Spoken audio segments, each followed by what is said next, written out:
the sky, I'm high above the world I used to know. And I'm far from any danger, safe from any failure. Guarded, I found shelter in the storm. I'm hiding in the blue, safe between the clouds. In the blue, where I can't be found. Was a soldier in the legions, fought against the demons, fought against the monsters made of gold. But they stormed across Arcadia, following their nature, washed away the place I once called home. I'm hiding in the blue, safe between the clouds. In the blue, where I can't be found. I'm hiding in the blue.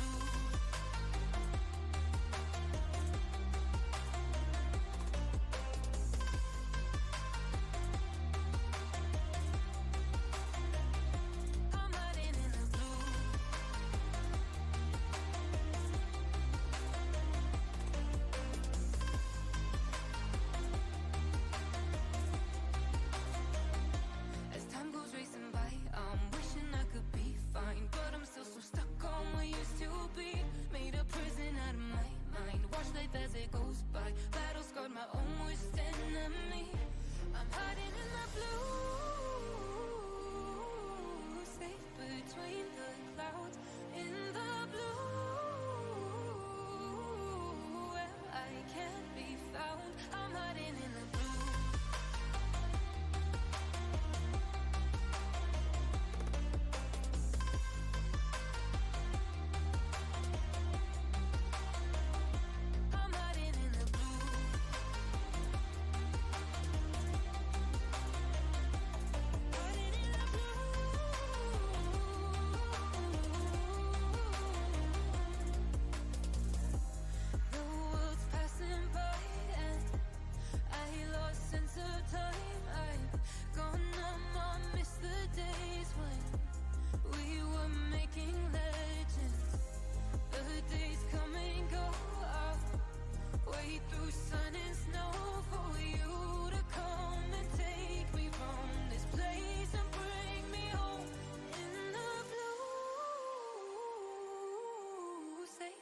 Between the clouds, in the blue, where I can't be found. I'm hiding in the blue.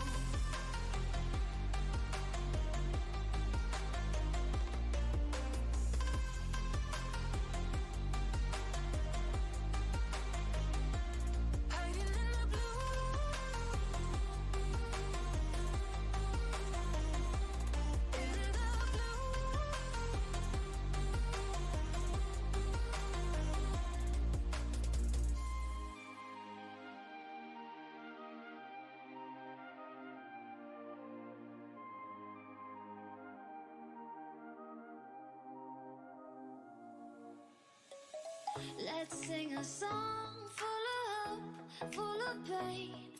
Why don't you sing along, my friend? For it's our last refrain. Forever young, ever strong, ever brave. Memories like this never end. No, they don't fade away. So when I'm gone, and when I'm gone, I'll be right there, close to the sun. Keep holding on, keep holding on, and I'll be right there, close to the sun, close to the sun.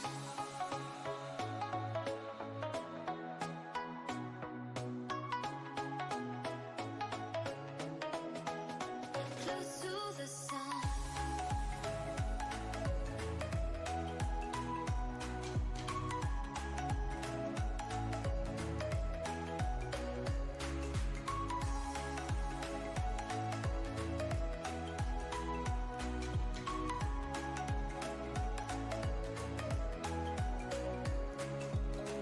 Here's to the ones who let shine through the rain, the ones who stood for something more. We won't forget your names. The tide is high, say goodbye.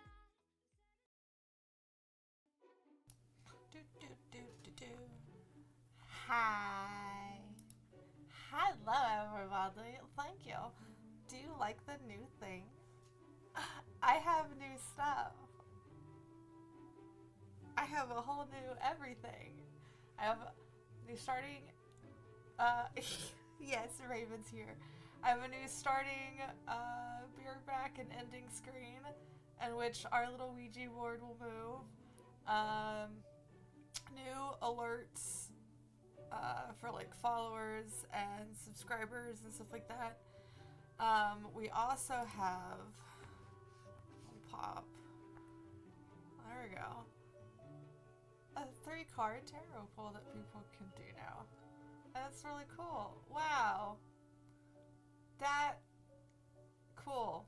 I got attacked by my own tarot cards. That's awesome. Okay. Well, yep, that happened. Anyway, so we're gonna talk for a second about last week. It had 1 minute cooldown. It's in the pinned messages, Rukito. Dear Lord, you gotta wait a minute. God, literally, just wait a minute. So last week,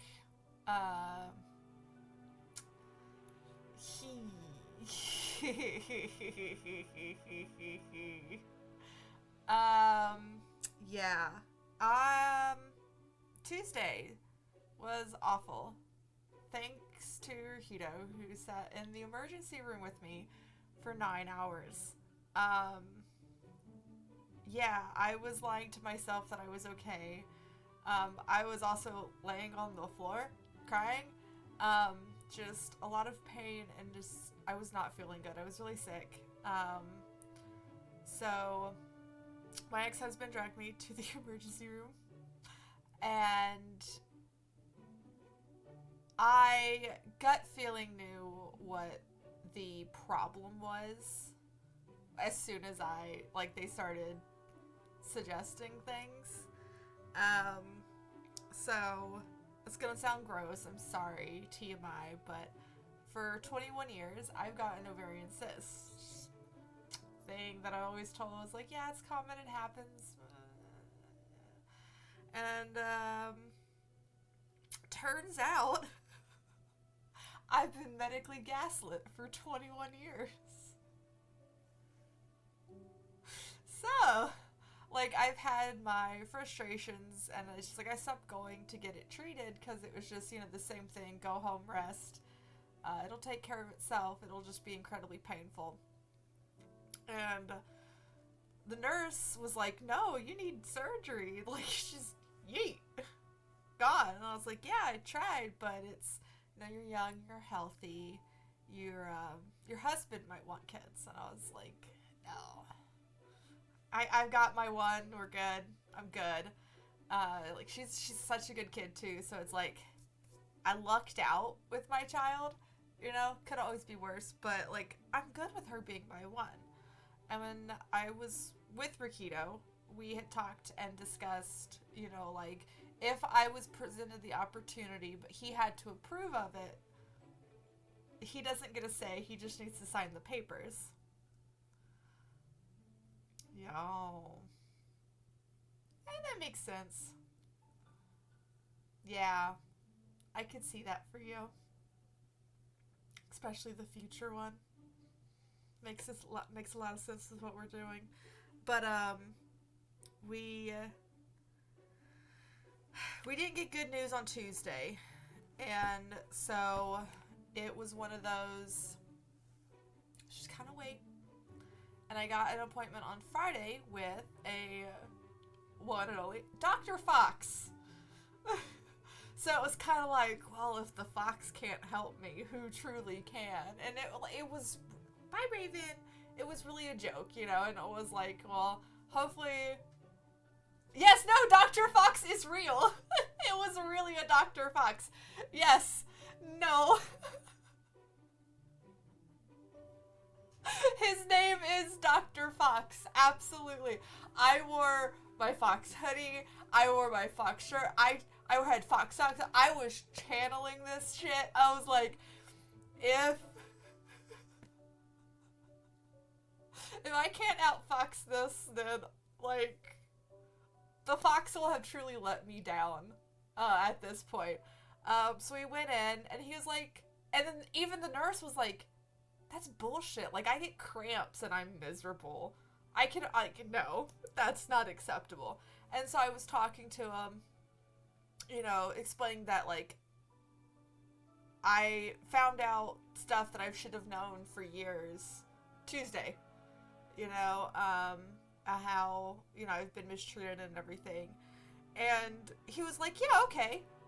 And it was one of those, he said yes, and then my brain went, no, you don't understand how bad I need this. And I was like, you said yes. I didn't have to beg you? You said yes? It was really this the entire time. So, I somehow managed to barely hold it together until I got to the elevator, and then I just, like, couldn't breathe. I was, like, hyperventilating, crying. I was so happy. So, we're waiting for the call from his scheduler person, and I'll have a pre-op appointment, but I'm getting everything out. Uterus, everything, it's gone.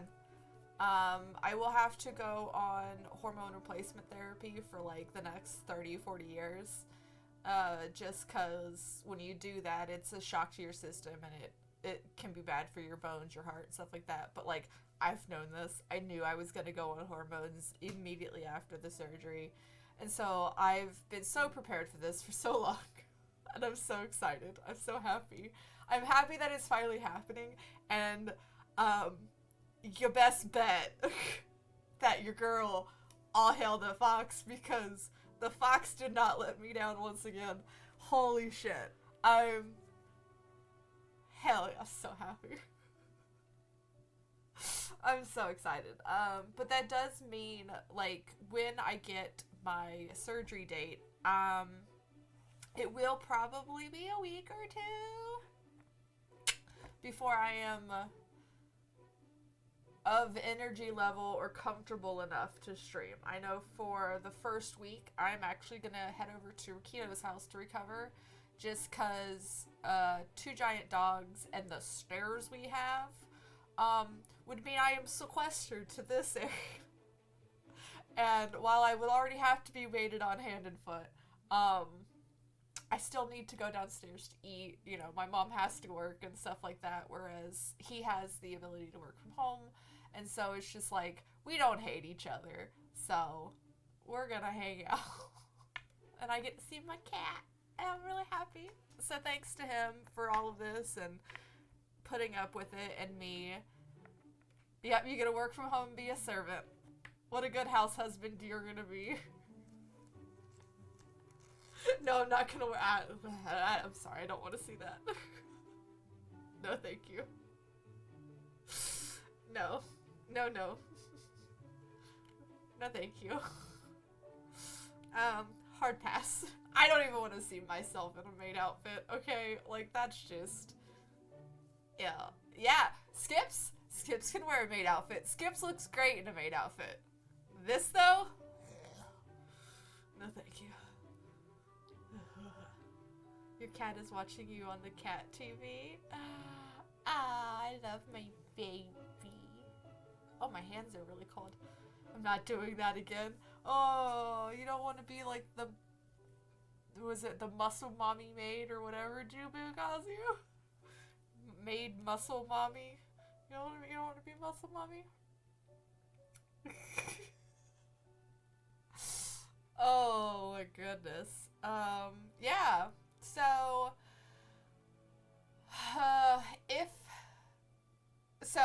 I will say I am still in pain.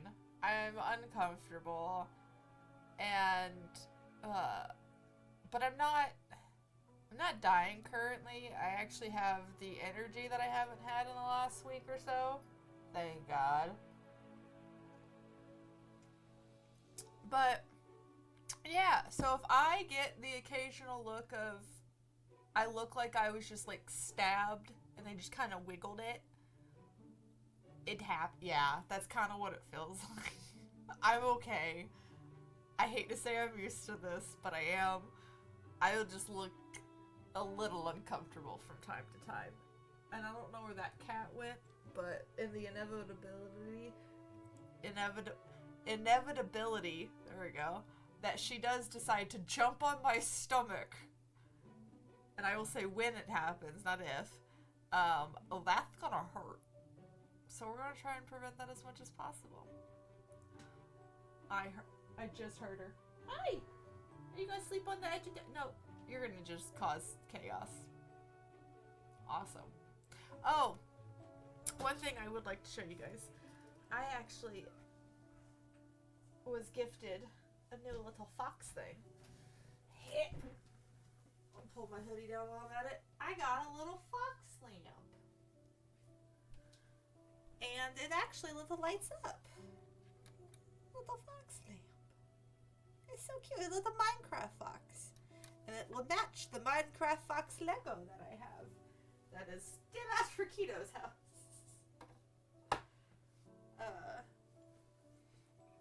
Eventually I'll get all of my stuff over here, and behind me will look halfway semi-decent, you know. One of these days when I am not dying medically, I guess, but who knows. No, it's still sitting on the shelf. Yeah. It's still there with, like, the frog's eye tree, because that one's gonna be a little pain to, transport. But, yeah. You gave me the books. Yeah. There it is. Yeah, you gave me the books. Yeah. So, anyway, we are gonna pop here, go here. I know, scamps. Bruh! There it is. Okay. Yeah. Sweet. Cool. I know, we're gonna... So, we left off... We did all the way up until the full moon ritual, and then we decided... Soul searching it... Yeah... Yeah. Yeah, we're gonna come to terms with the Rakitos. I love you too, buddy. I'm sorry. The cards have respect for no man. I call a buck. I call true. You know damn well. You're filing an official complaint? Nah. We can try to get it in a minute.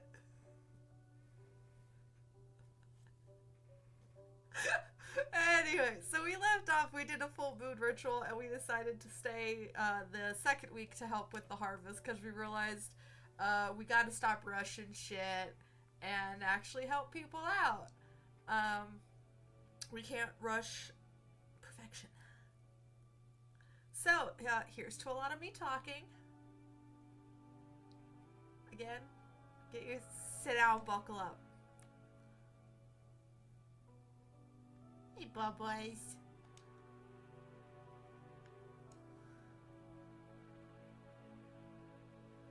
My nose itches.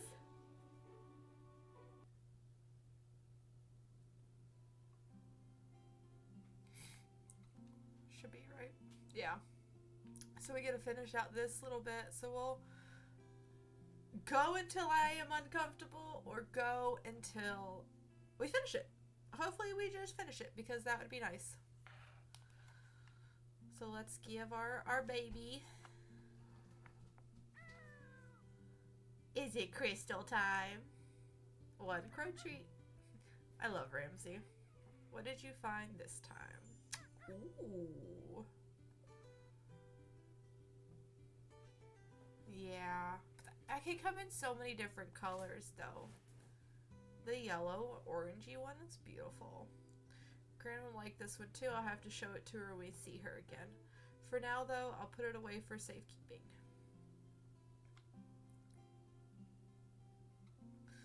Actually, we can go over here. Do this one, and we'll do a 3 card. What do they do for a 4 card? We'll do a 3 card here.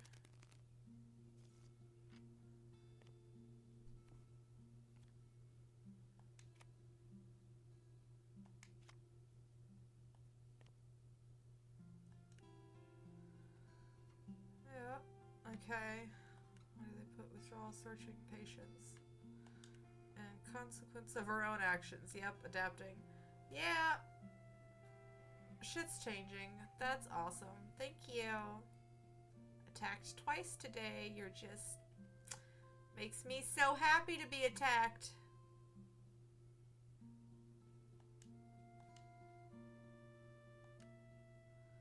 Makes me so happy to be attacked by the cards over and over.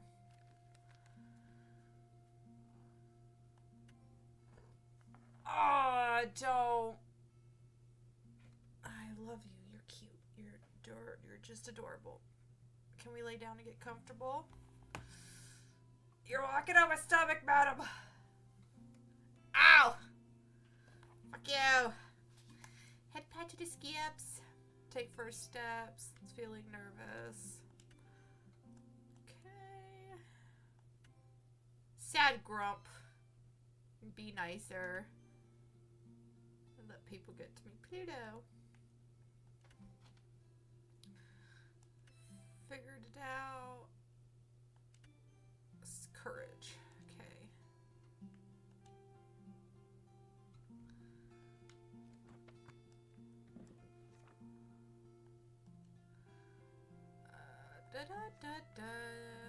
So we got our lavender.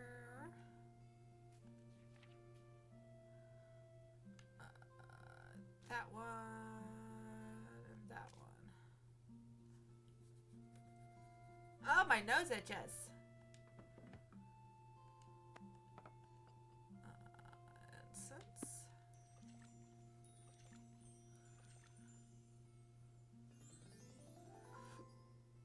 Oh, that's beautiful.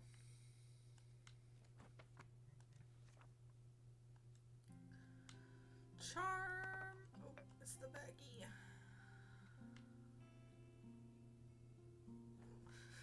Oh, ow, ow, ow. Small story / update on what? How? Can we stop? We hired someone who has a similar name to Little Fox. Bet. It's gonna make yelling at them awkward. Are they older or younger than you? Because if they're younger, then it's just treat them like a child.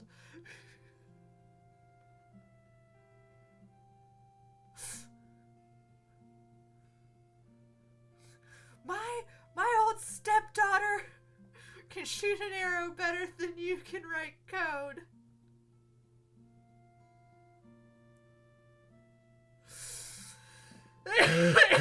Sorry. I have to.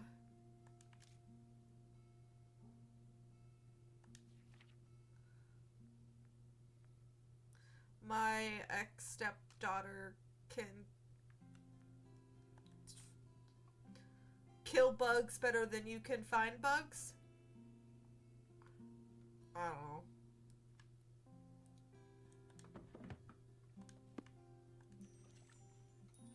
Yeah, hopefully you can't spell. I mean, they can probably sell stupid. You think they could sell stupid, Rakito? You good there, buddy? We sure you want to be playing and being autocorrect?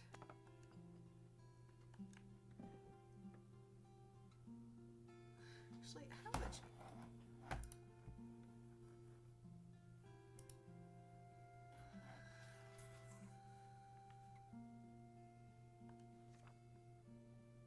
Yeah, so, okay, for those who don't know that story, my child loathes when I tell this story, though. She was entering, probably like the 4th grade, so it was early on, but because she started living with her father, like, she'd give me a call, and, we'd talk back and forth. So we'd ask her how her school was going and everything, and she's like, oh, I've started getting into chapter books, and I was like, yeah, I love reading, that's my girl. She goes, can I read part of this story to you? And I was like, yeah, sure. So she starts reading, and she's doing really good, and she hits unconstitutional. And I was like, shit, okay, that's a big word for you. Hot damn, proud of you. And then she gets to where she goes, I can't get this one, can you give me help? And I was like, absolutely. Just spell it to me and I'll do what I can to help you. S-T-U-P-I-D. Stupid. Mom, I'm not stupid. I just don't know how to spell the word. Honey, the word is stupid. And you don't know how to read it. You just spelled it. I'm not stupid. And so, it blew my mind that this child could get unconstitutional, but not stupid. And so, whenever she'd have her moments, we'd sit there and look at each other and go, S-T-U-P-I-D. And one of the times, it was just after me and Rakito had split up, but we were talking about the kid, and he was texting while driving, which, sir, but he was trying to make fun of her, and he goes, S-T-U-P-U-D, and I was like, you can't spell it either, sir. So now no one can spell stupid or read it, and it's just funny. Hi, I'm okay. Mwah. Hey, Spark. How's work going? Hopefully it's not too tough today. Was I talking too much and not giving you attention? I'm sorry, I'll get back to my game. Yeah. Mwah. How are you? Oh, we're gonna lick my chin. Yes, hello. I know. Let's go to our garden. You want to go to the garden? Yeah, we are being attacked by tarot cards today. Doing polishing. Ugh. That sounds gross. Not gonna lie to you.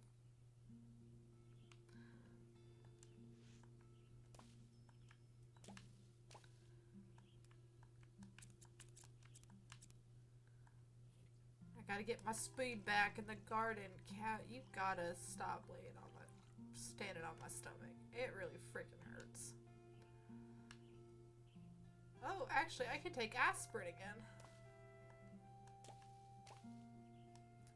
Hot dog. Come on. Ah.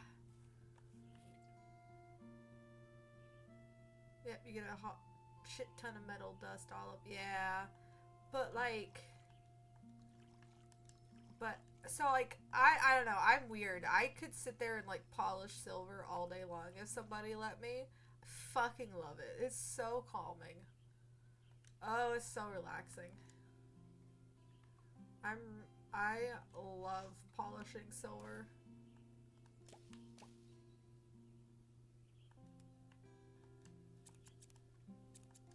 I know it's probably different, considering you do it every day, all day. Well, not really all day, every day, but fuck! I didn't want to press that button. I wanted to press that button. Thank you. Fucking brain isn't working.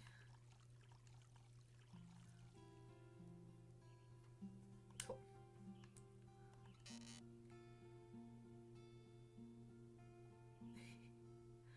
Okay, I'll start talking shit behind your back. Hi, Skips. You can't blitz me, I'm an American. Or is that for Spark to feel like home? Hey sis! I'm doing okay, I'm doing a little bit better. I have energy today, but I definitely, still in pain. But we're making it. But we're doing our witchy shit. Hello, motherfucker. Hello, motherfucker. Hi, Jubu. Hi. I'm sorry. I'll get back to what I was doing. Mwah. On our way to the town square, you see Jonas and the dog running around together outside. Come here, boy. Row, row, row. It looks like someone finally got a bath. Oh, yes, he did. And now you're a beautiful boy, aren't ya? Have you given him a name yet? Oh, right. You forgot to give him a name. No, I just forgot to mention it. Fox, meet Caesar. Aww!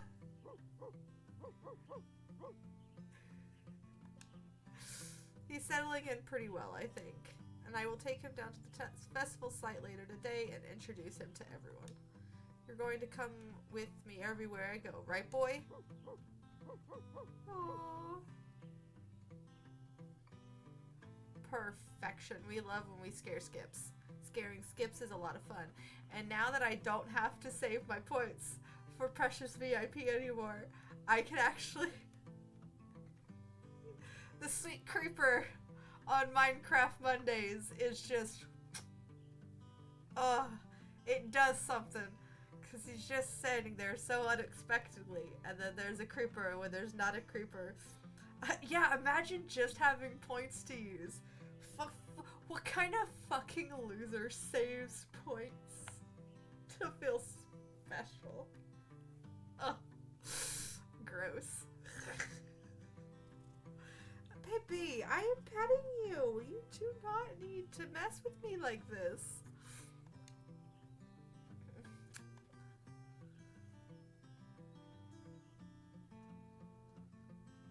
Looks like you've got a new friend and a new best friend. Some of my crew members also have dogs, so they've been helping me figure things out. Hello there. Hello there.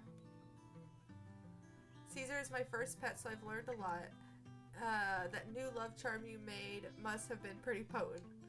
I care about people and stuff, but I've never felt this way about something before. Like, I've always liked animals, but having an actual pet feels so different. And then sometimes they just won't leave. And it's not even yours, that it's your child's cat. Not even your cat. It's your child's cat. And then they stop liking the child that you got them for. And they start leaving you alone. Isn't that right, little tiny black cute cat? This is Raven. This, like I was just mocking her for, this is actually, we got this cat for my daughter's birthday last year. And she lived with her at her dad's house. However, her father is a dingbat, douche canoe. Sorry, the demon spoke through me. And she was not allowed to stay. It was, she comes here, or she goes to, the shelter. And so I wasn't going to let that happen to my child, because she fucking loves this cat. And so we're like, okay, we had actually just sent my cat Palumu back to Rikido's actually, because she wasn't getting along with a couple of the cats here, and we were trying to figure out what to do with a couple of them. And so it worked out that the timing wise she came, and yeah. But, Palumu is just baby. And actually, let's see here. Here we go. So this was actually sent by Rikido Hi, baby. I'm petting you. At the beginning of the stream. So she's watching stream. She sits in her chair, and he will occasionally what's it called? We'll video chat, and he'll turn on the kitty cat cam, and he'll sit there and let me just watch her smurgle her blanket and rest, and then eventually she'll leave, and we'll kerfuff off and do our own thing. Are you trying to be a whore? Is that what you're telling me? But she's a really Raven's cute too. She's a rusty void because she's brown. She has some brown in her. And oh yeah, you are trying to be a whore. And I don't want a whore in my lap right now, thank you, madam. But there are two other cats. They don't come up here though. Domino is just as sweet as baby. And Lily is the fattest potato of a cat I've ever seen. Yeah, she fat. And then there's two dogs. Ruby, who does not like me and will never set foot up here, but you will hear her bark at me the second she acknowledges my existence. And then a dog named Ruby. Yeah, she's also a fat potato. She's going to the vet today, actually, because she's a dumbass and she likes to smack people with her ears, and she got a little hematoma in her ear, and I'm gonna take it out. Aww. I'm not Naptime Fox. That's Naptime Nate's. That's... You could have better voices. I'm just gonna start screaming at you at some point. But the other dog is Slider, and he will occasionally come up here because he realizes that there's an upstairs, and yeah, he's fucking gigantic. So there are lots of animals. Lots of animals. I can yell, don't worry. But I have things turned down for a reason. So the cat freaked out anyway. I'm in danger. You are in danger. I'm a heavy sleeper, you'll be alright with me. I bet. Let's see how long Skip sleeps for while I stream. Good luck, buds. Ooh.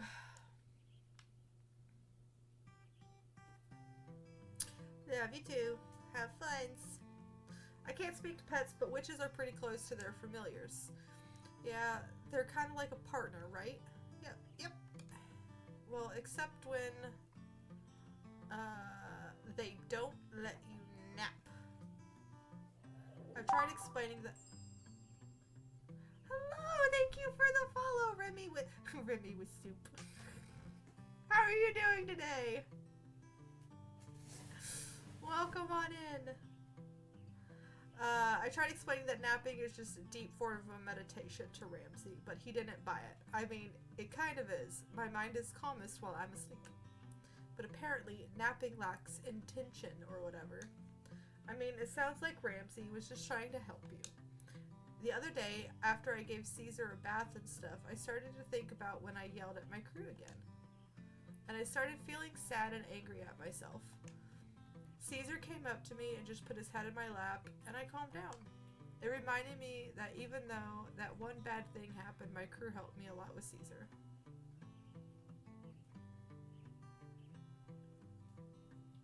Well, hello! Yes, I am, this is a joke I got Rakito. I am a pan with different forms of pots. Yeah, I love everything. I love everyone and everything. And yeah, witches! We need more witches in our life. I love it. Actually, I totally forgot. I actually purposely wore my Zodiac shirt today. You know, just saying. Also, and I'm really excited. I had such a proud mom moment that my daughter came up to me this weekend and she goes, "Did you know it's Aquarius season?" And I was like, "Hell yeah, it is." I fucking love her. It makes me so happy.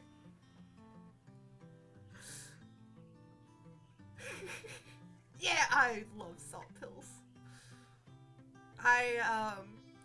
What was it? I guess it's kind of like Pedialyte, so it's like the electrolyte drinks from like Gatorade and stuff, but Pedialyte, I can tell, like, when something's real messed up with me, that those drinks taste sweet to me.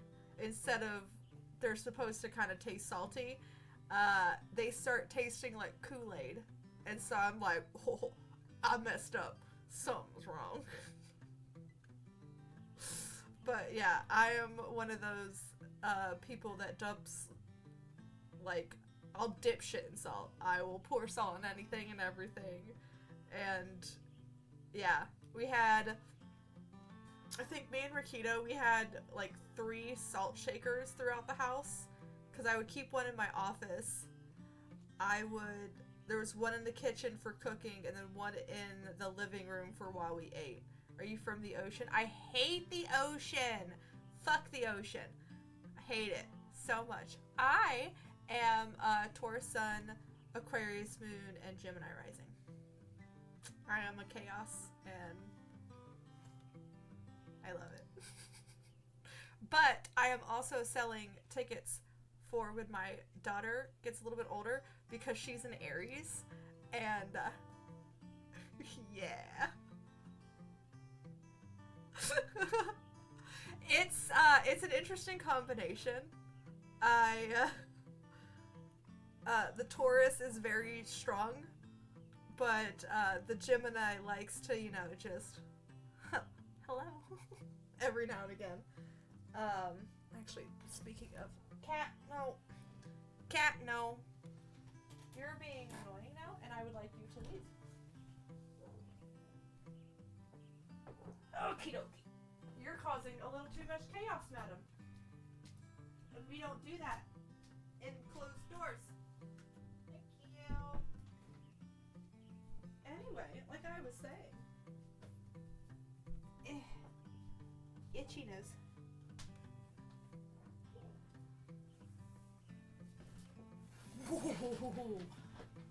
Wow, you are Jesus. I don't know if I've ever actually met somebody who has that much. Everyone I know is just a wonderful, curious mix of fun dip of astrology. Wow.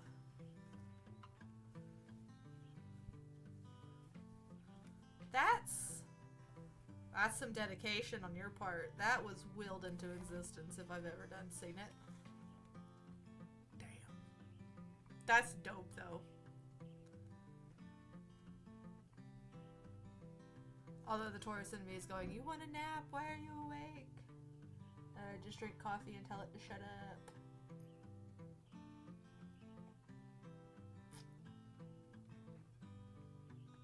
Jesus. I want to look more at my kids because there's mom out there. She's interesting. She's an interesting little bean. And 99% sure she chose to come where she did. So, the little bitch. But I love her. Love her to death. Ooh, Lord. Puberty's gonna be... It's already interesting. And I'm very introverted. I'm very, I like my peace and quiet. I like my space. Don't touch my shit. And she is... What's yours is mine. What's mine is mine. I want to be all up in your shit, all up in your business. I have 10,000 best friends. I want to be out doing stuff. I want to be the center of attention. And it's like she Kirby's my energy from me. Just fucking hoovers it out. Oh. She is a piece of work. I love her. They're God. But it's really, I do have to laugh because her dad is a Pisces, she's an Aries, and I'm a Taurus. She's a hoot. I love her. And she's getting into spooky stuff and like the crime stuff, and I'm just like, yes, it's my child. Stepmom is also witchy too, which is really nice. And so occasionally she'll be walking through the store and she goes, I think that crystal is calling to me and I don't know why. And I was like, okay. I love her. But it's an adventure with her for sure. It's definitely an adventure. Let's see. So if they aren't still mad at me, maybe I should stop being mad at myself. Caesar, you're pretty powerful just for being a pet. Oh, whoa, whoa. Oh, we're going to give them chin scritches. Bitches love chin scritches. Whoa, you gave Caesar pets. Maybe he's alright. You hear that, Caesar? The witch says you're alright. I knew you'd come around to him. I fucking love that dog. You want to go for a walk? I suppose we could do that. Do you want to come with us? Sure. Ow. You should definitely go on more walks together with Caesar. I think he's taken a liking to you. I guess I've taken a bit of liking to you too, boy. I would love another lab again, or a golden retriever. We should probably walk you home now. We still need to get to the festival ground and meet everyone. Yeah, that sounds good. Jonas and Caesar walk you home. Well, here we are. Good luck with meeting everyone today, Caesar. I'm sure he'll get along with the crew just fine. Yeah, I think so too. Catch you later. Whoa, whoa.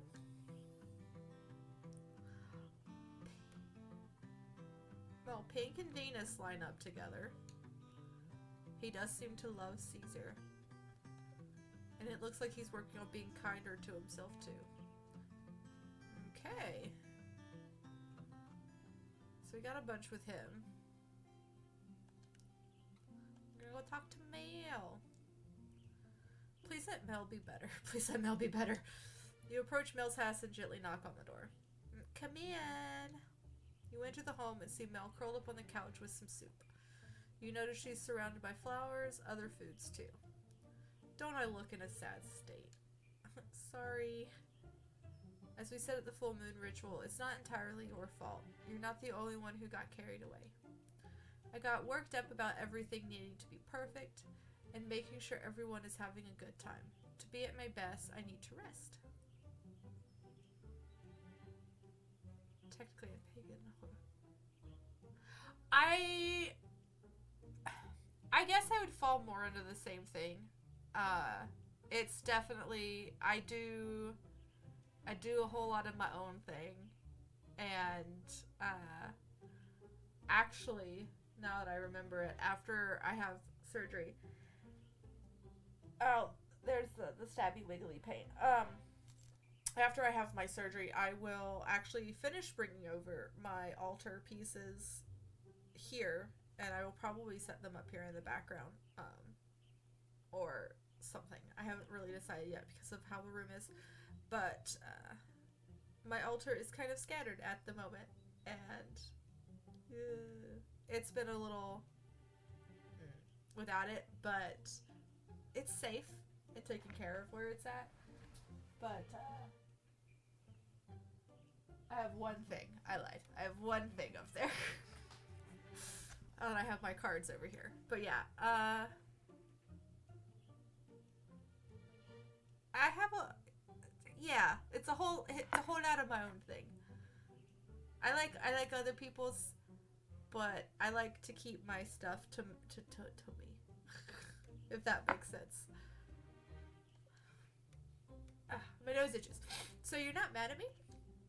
Of course not. I'm madder at myself than anyone. Stabby wiggling pain says shit like that too. Yeah. I have an ovarian cyst that will not go away, and it makes me look like I'm pregnant currently, and I'll be having surgery soon. Thank God I finally found a doctor to say yes. But yeah, I've been looked at for fibro. They're pretty sure I have it, but like I've been diagnosed with arthritis for like 10 years now. I like the list of the shit that's wrong with me is probably longer than the shit that's okay with me. Uh so yeah, everyone's like, no, this pain is terrible. You should go to the hospital. I'm like, yeah, no, that's just Tuesday. It's good.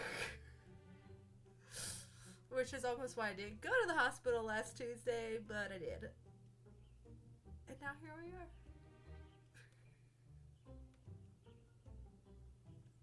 Yay, I'm loved. I'm gonna make fun of my ex here. When we first got together, I actually told my current partner this, because like, you know, this is what is wrong with me. And now here is your golden ticket to leave, because it is a lot. And neither one of them took it, much to their dismay probably at this point. But my ex and I were joking, and he wanted to go, it's your autism. But he totally fudged that one and pulled something completely not on the list at all, and told me that it was my Alzheimer's acting up. And I literally stopped dead in my track, and I was like, of all the things you could have said, you just added a whole other thing. Like, I know my memory is shit, and I forget things, but damn. Yeah. My best friend, she's a doctor. And so how they have, you know, the PhD or MD or whatever after their names, she had gotten her new business cards and it said, you know, doctor or PhD. And so I did, you know, Fox behind the tree, and I put all of the alphabet mafia codes of, you know, there's the autism, ADHD, and I just started listing everything that's wrong with me in a list, and I was like, I have more titles than you. And I was so proud of myself. Not sure how that's how doctors work, but I'm calling it. That's what I'm going with. Made me feel special.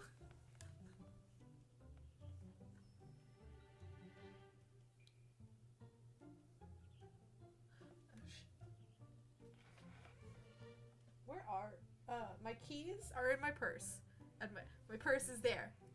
I know where my keys are, because God forbid my mother locks herself out of her car. I have to go help her. Okay, let's see. But tell me, do you think I'm boring? I am boring.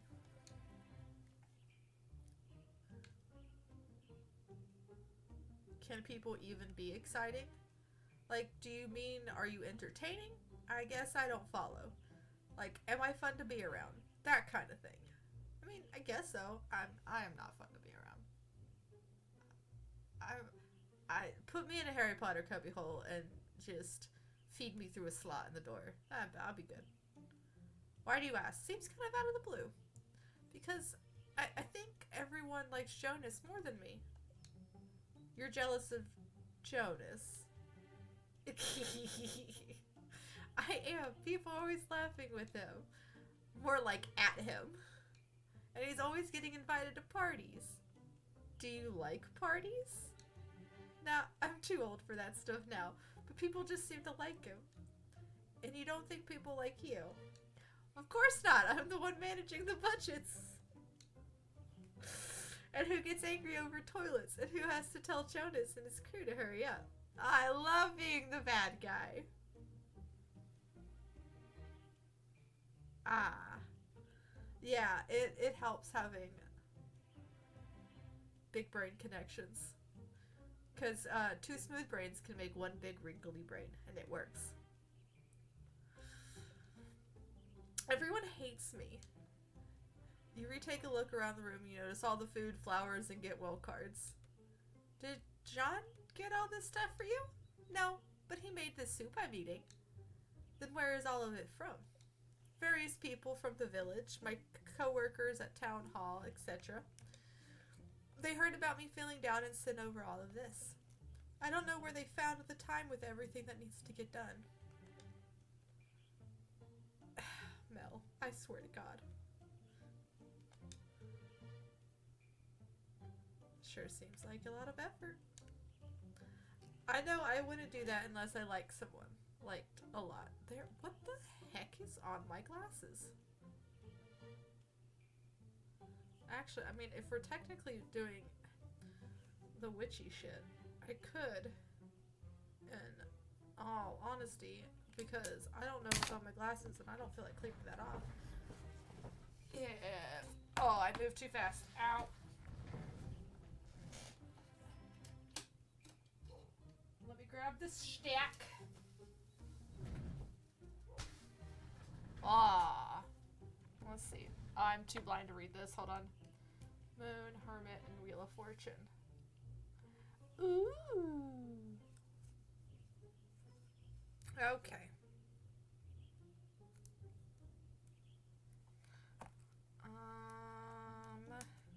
Come on. Where are you? That's Christmas, bah humbug. There it is. I will let... Oh, sheesh. Yeah. The cards are attacking people today. Debut, and they are just... They are... Yeah, no. They're spicy today. They are pretty spicy. Let's see. We'll go with these ones. So we'll put on. I got they have little witchy stuff on them. So they got cauldrons and potion bottles and crystals and shit. So we're gonna put on our witchy glasses today. There you go. And these ones are actually clean and I can see. What? Baffling. I know I wouldn't do that unless someone I liked a lot. So you're saying people like me? I think so. Maybe you're like my gran. She's always scolded me, but she's always teaching me too. And even though she's a little stodgy, she taught me a lot of neat spells. And without her, I wouldn't be here right now. I don't know where I'd be if I'm completely honest. I'm trying to say that you're necessary, Mel. If everyone were a goofball like Jonas, nothing would get done. There wouldn't be any festival at all.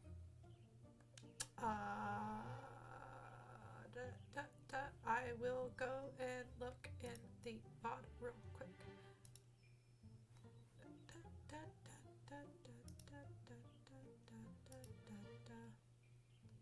Beep bop, beep bop. Come on.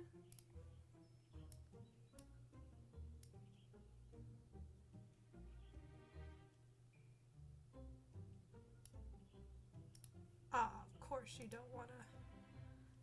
Let's go. Get. Go on. Get.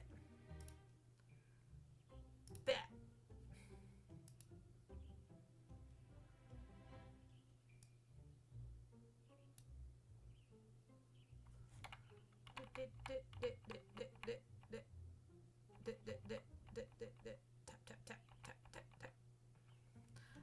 The moon, the hermit, and the wheel of fortune. Bit back boot. There we go.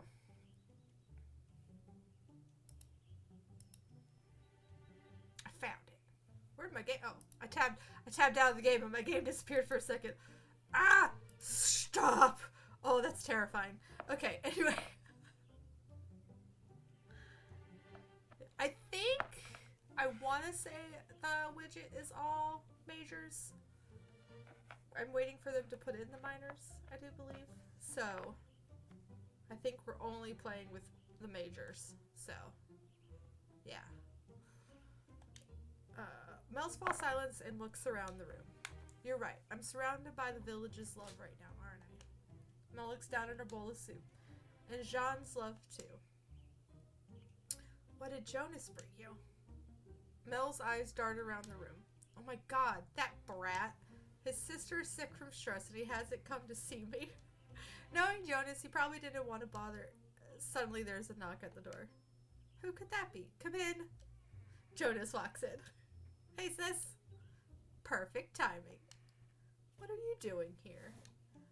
Jean said you weren't feeling very well. Actually, I'm feeling a lot better right now. I think some rest has done me some good. It's about time you tried that, instead of all that magic. No offense, Fox. No, I think we might have overdone it. Anyway, I thought I'd come over to see if you need any... Nope, everyone out. What? I just got here. It took hours. Oh, I can only freaking imagine. Oh, we have an ad starting in a few seconds, so I will kind of hold off for a sec. Yeah, this one, pre-worked. Love the person on Etsy who did all the work on that one. She's big brain, no can work. No do. I know code well. No code. Pretty colors. I need to rest and ensure I'm tip-top shape by tomorrow. The festival isn't going to organize itself. Come on, get. Come on, get. They'll shoes you and Jonas out. I guess I'll head back to work. Seems like she's on the mend anyhow. Yeah, I think she'll be alright. Knowing Mel, she'll be up and at 'em by tomorrow. And I should get going, though. Bye! Sounds like Mel struggles with finding balance in her life and realizing people care about her wellness. Venus again. Maybe Mel should incorporate things attributed to Venus. Okay.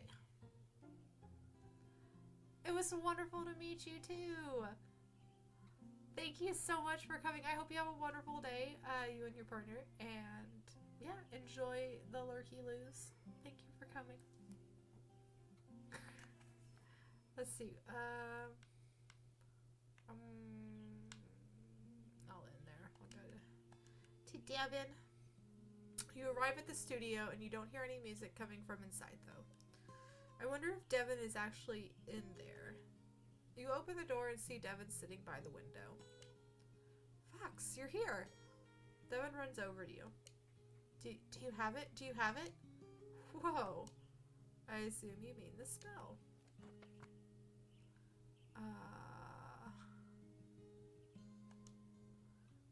Yes, this looks perfect.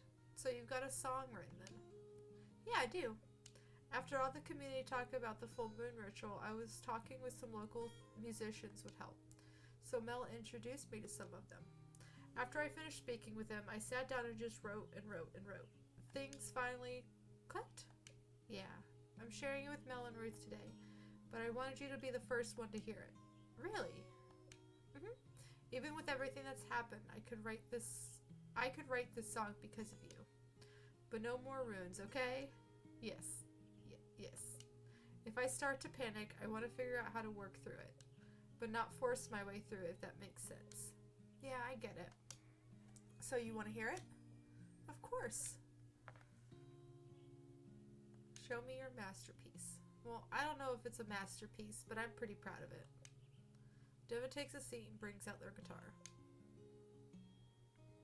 As they do, suddenly you feel transported somewhere else, sitting around a fire with old friends, a bright sunshine-filled garden. You could taste something savory, perhaps it's a stew. You realize there are all places of things of comfort. There's brightness to it, a sense of optimism. Even with long, hard days ahead, there will always be something good on the other side. As the chorus swells, you feel a feeling of reassurance that all your work will pay off. Somehow everything seems possible. Everyone will work together, and that collective energy will ensure that the Harvest Festival is successful. They won't even need a witch's blessing, and somehow you feel like that's exactly how it should be. Devin's song comes to an end. They take a deep breath. So, what did you think? I'm speechless. I feel like I fell into a trance. It wasn't too dissimilar to when we play music for our rituals. Words don't capture it. Wow, I made you speechless? I wasn't expecting that. Why did the piece of music affect you so much? I wonder if your music had such a strong effect because we're friends. Perhaps the strength of our bond amplified the power of the song. You see Tevin turn bright red. Now I'm the speechless one. Hey Spark, it's you! But of course it's still a matter of playing for Ruth and Mel. That's the real reason I asked for the spell. When do you have to play for them? I'll probably head over a little after you leave. You know Devin asked you not to use runes anymore, but you still feel compelled to help them further. Devin said they wanted something that would help them work through their fear. Perhaps there's something more you can do. Devin, have you ever heard of countdown meditation? I don't want to risk the confidence spell with any other magic. It's not really magic. It's just one of the techniques witches use to quiet their mind before performing magic. I don't see why a non-witch couldn't use it too, especially before something like a musical performance. Of course, we only have to try it if you want. Devin looked apprehensive, and you can't blame them either. How much experience do you have with this? In all honesty, it's one of those things I probably need more practice on. I know the basic principles, but I'm not always successful in pulling it off. But I think I'll help the effectiveness of the confidence incense, and increase your confidence in general without the spell. Let's try it then. Maybe this is the kind of technique I've been looking for. Alright, let's get started then. You take the confidence incense and light them. You take a seat across from Devin. Let's close our eyes, and we're going to count down from 10. For each number, we'll focus on something. I usually use colors. There are currently 10 different colors in my garden, so we can work with those. So what am I doing? I'm going to say a number and a color, and I want you to focus on that color. The idea is to force your brain to focus on something other than your anxiety. Okay? Start. 10. A red rose. Devin takes a deep breath. You can tell they're still uncomfortable, but you're glad they're trying. 9. Maybe this will work. The orange calendula.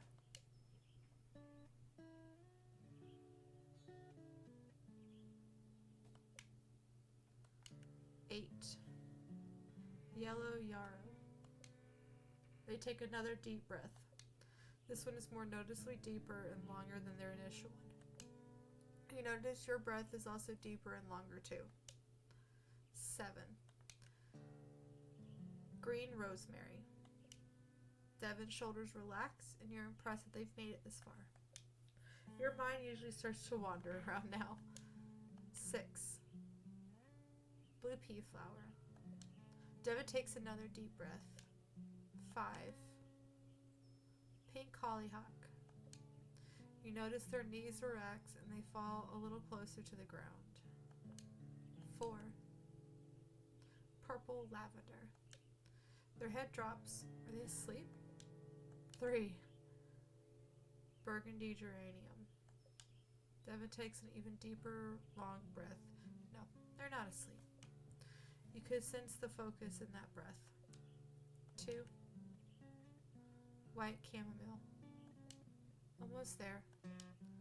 1. Black allium.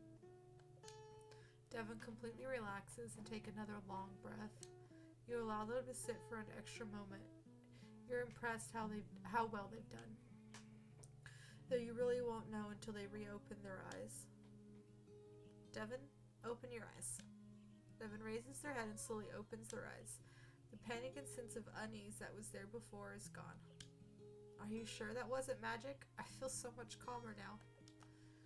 Calmer, but not out of it or like sleepy. I feel like I can do things. Like I want to do things. This is weird. That's probably part the meditation and part the incense. Wow. I think day to play for Ruth and Mel. That's great. Do you want me to go with you? Actually, I think I'll go on my own. I think I've got the confidence this time. And it's all thanks to you. Remember, witchcraft is melding of energies, so it's not just mine. I guess you're right. Sometimes I wish I had something to carry with me all the time. Like something to remind me the power of my energy. Something to carry? Oh, is that silly? No, not at all. Sorry, just a little lost in thought is all. I should get going. I don't want to keep Mel and Ruth waiting. Thanks again for your help, Fox. Of course, anytime. It is a story game, Jubu. They are supposed to talk. Devin wants something that they could always carry. What about a locket at Jemima's store? Maybe I could craft something out of that. Maybe I can haggle down the price too.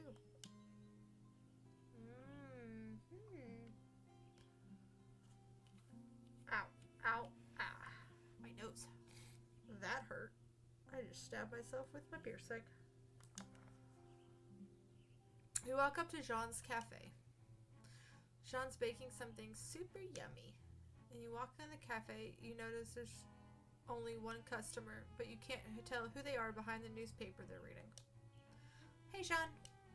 Fox, what are you doing here? Is that how you greet all your customers? I brought your spell. What is this? The release charm you asked for? I didn't ask for that, but I got a letter from you? Don't tell me he's refusing a spell again. You thought you were past that. I never sent a letter. You hear the rustling of the newspaper. You look over at the other customer. You sense them wearing oversized sunglasses and a hat. Maybe they have a mustache too. But when you make eye contact, they quickly pull the newspaper back up. Eavesdropper. But the letter had your name on it. I told you, I never wrote the letter. Maybe you wrote it in your sleep. I do not write in my sleep. I know. You have a twin. I do not have a twin. Now, if you don't mind, I'd like to get back to the person reading the newspaper clears their throat, and you and Jean look over at them. I think I have an explanation. The customer drops their newspaper, removes their hat, sunglasses, and mustache? I ordered the spell shot. Mel, you should be home. You're still sick. You didn't realize that the customer was your wife? He's been too wrapped up in baking madeleines to notice much these days. Just go and look in the trash.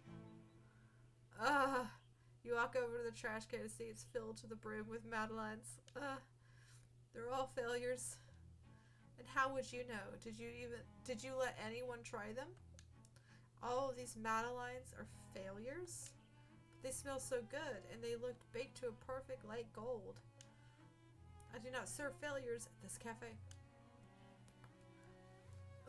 Jean and Mel continue to quarrel, but you can't take your eyes off the trash can.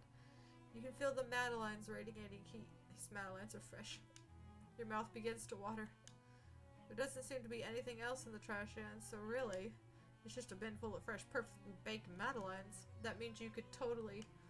All because one critic said the critic again? Who cares about critics when there's a whole bin of madeleines in front of you? Eat a madeleine, eat a madeleine, eat a madeleine. Yes, Fox, there's no need to hold back now. Just reach your hand out and... Fox, what are you doing? They were calling me? I know that's a lie. But they were 1,000 little voices saying, eat me! Eat me! Those voices were in your stomach. You know what? Mel's right. This tyranny ends today. I never said anything about tyrant. You take your hand and shove it into the trash bin of madeleines. You take a single madeleine. You lock eyes with Jean, and you take a single bite. And then another bite. And then another bite. You just ate from the what? Does that bother you? The next thing you know, Mel shoves her hand into the trash bin of madeleines. She also takes a single Madeline and locks her eyes to Jean as she takes a single bite. And then another bite. And then another bite. You both just say... You try to keep your eyes locked on Jean, but the buttery flavor, the slight fluffy texture, like a delicate cloud of this is pure bliss. Jean, these are truly... You see Jean's expression change from horror to... Jean? Let me make some tea. Jean hurriedly runs to the kitchen and brings a tea tray. Let me grab a platter for the Madelines. Mel grabs a platter and puts some Madelines on it and brings it back to the table. Jean, you simply must serve these at the festival. Though ideally not from a trash bin. How could you ever think these were bad? Jean and Mel look at each other. There was a critic who came into the cafe. I didn't know he was coming until a few hours before. So I rushed and baked some Madelines along with a few other things. But while rushing to get everything done, I forgot about the Madelines and let them bake too long. The next day, he said my dried Madelines revolted him in his review. I see. That's the only negative review Jean's Cafe has ever gotten. Isn't that right? Wow, really? Jin! Foxy is all-knowing and all-powerful. Our Foxy will never lead us astray. Do not question the Foxy. The Fox is good. Fox is great. All hail the Fox. Hi, Jin. I got my Fox hoodie on, too. I'm extra foxy today. Ow, that actually really hurt today. Wow, really? That's impressive. Exactly. That's why I ordered the release charm. You ordered the spell? This explains the weird letter. Mel, I just want you to move on from that one single critic who caught you on the wrong day. Honestly, he probably knew that when he wrote the review. Just because you do not accept the fox does not mean you have to be mean to the fox. Alright, that is better, Jubu. I'm good, Jubu. Have fun at work. Please be careful. Thank you for coming in and saying hello. It makes me feel really special. Thank you. Please just be careful at work. And bye. I'll help the fox. When I had my issues in the city, you had the idea to move out here so I could be happy. So I could get away from all of the people who didn't think I was capable. Oh, 1 second.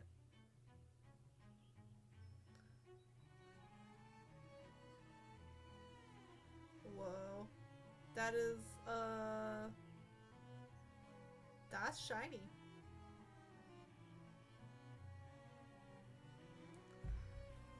Sparkles is polishing metal, and you're shiny. You're like the Tin Man. I realize how much of a sacrifice that was for you. This charm is my way of telling you not to let those kinds of people get you down. You're so talented, Jean. It's not worth spending your time on people who think otherwise. Thank you. Is Jean smiling? I suppose you won't be needing that curse. Curse? What curse? Coven Politan says only the most advanced witches should perform curses. And Fox, you're still a witch in training. No, I don't think so. I should start preparing for the ingredients for the batter.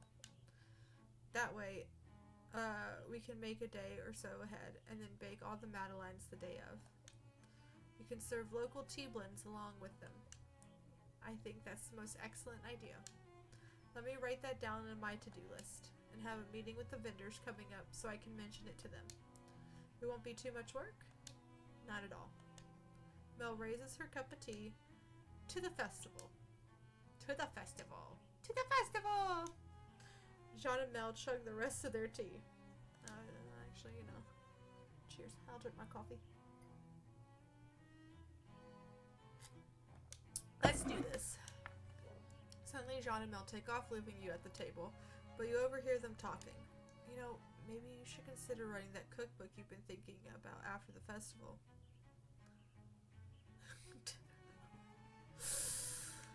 keep all my recipes in my head.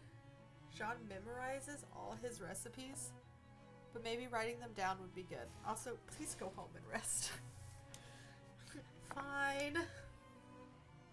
Ooh. Hey, doesn't Jemima's old shop have an old journal? I bet Sean could use that. And I could enchant it for him too. I wonder if that would be a good idea. So these are all the little trinkets that they're talking about. Okie dokie.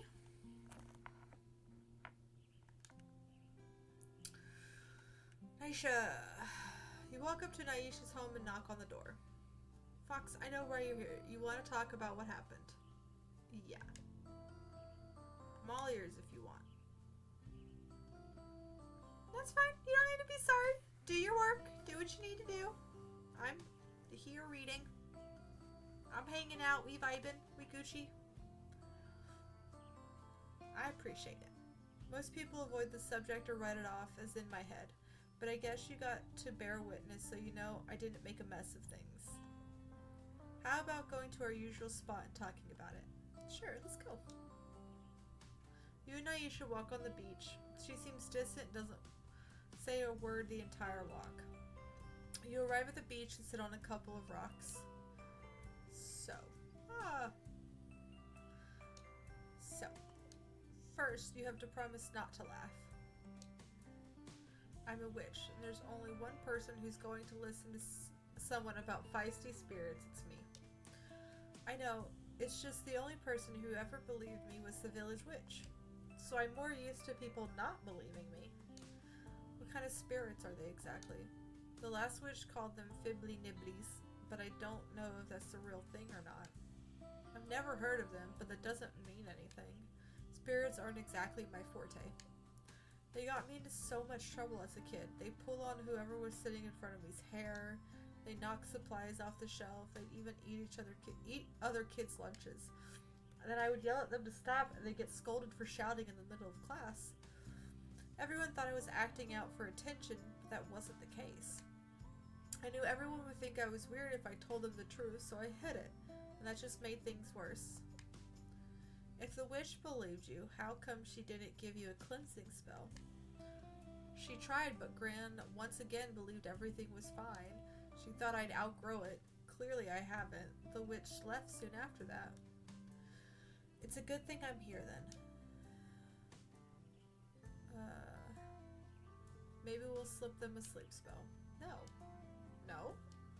See, the problem is they're my friends. They're your friends? Yes. They ruined your childhood. Yeah, they got me into a lot of trouble, sure, but they're the ones who introduced me to art. And we used to get along most of the time, just people don't understand them or me. Instead of listening to people who would just be like, just stop, which in turn made things worse. Now I'm lost. This is turning out to be a story time with Naisha, isn't it? You notice Naisha fidgeting a lot with her hands. She must be feeling nervous still. Here. Do you want a hug? You give Naisha a big hug. It looks like she calmed down a little bit. This is hard to talk about, but here it goes. I'm home alone one day, and I usually am because Gran worked a lot. I hear this weird chattering coming from outside, so I go to take a look. Except I don't see anything. But then I hear it again, but a little further off.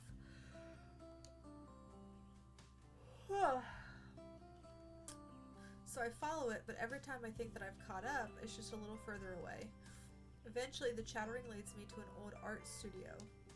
Gran boarded it up after my parents died since they ran it. I hear the chatting again, except it's coming from inside this time. I pry a loose board off one of the windows and go inside. And that's when I see everything. Canvases, brushes, paints, charcoal, and more. It's like stumbling into a wonderland. Every time I think I found everything, their chattering led me to more supplies. Before I knew it, that night, I created all of this stuff. And that's when I hear Gran and a group of villagers enter the studio. It ends up they've been looking for me. I hide, thinking I'm in trouble, but no, Gran is just happy I'm safe. I swear I saw a tear go down her face as she looked around the art studio. The only tear I've ever seen from her. And she then declares that the village shall reopen the studio, and from then on, I spend most of my time there. And the Fibbly Nibblies? I chatted with them every day while I worked, bouncing ideas off of them and stuff. Without them, I wouldn't be the artist I am today.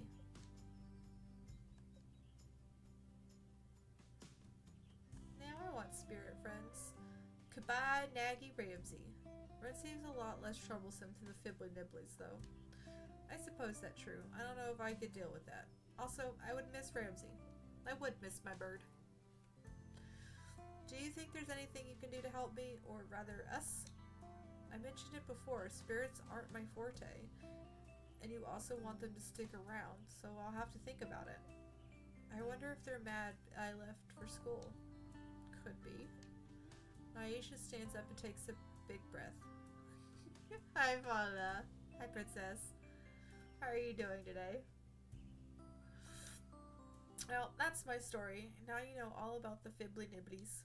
Are you going to head back to the studio? Yeah, I should probably get to cleaning. They should have hopefully calmed down, and they tend to after a big blow up. If there's anything I can do, please make sure to let me know. Yeah, will do. Well, I should get going now. Thanks again for the chat. Sure, anytime. Pluto. That's the planet of connection and boundaries, especially in relation to spirits and such. Not surprising, considering Naisha's strained relationship with the Fibbly Nibblies.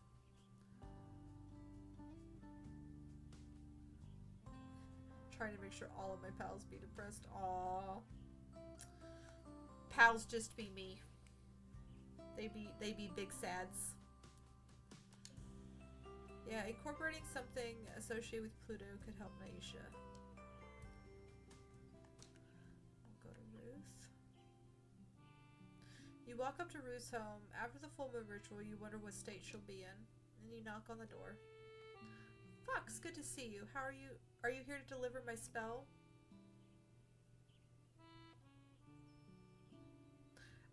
Yeah, people tend to get depressed if they don't eat food. Yeah, that could probably be something that you should, feed them more.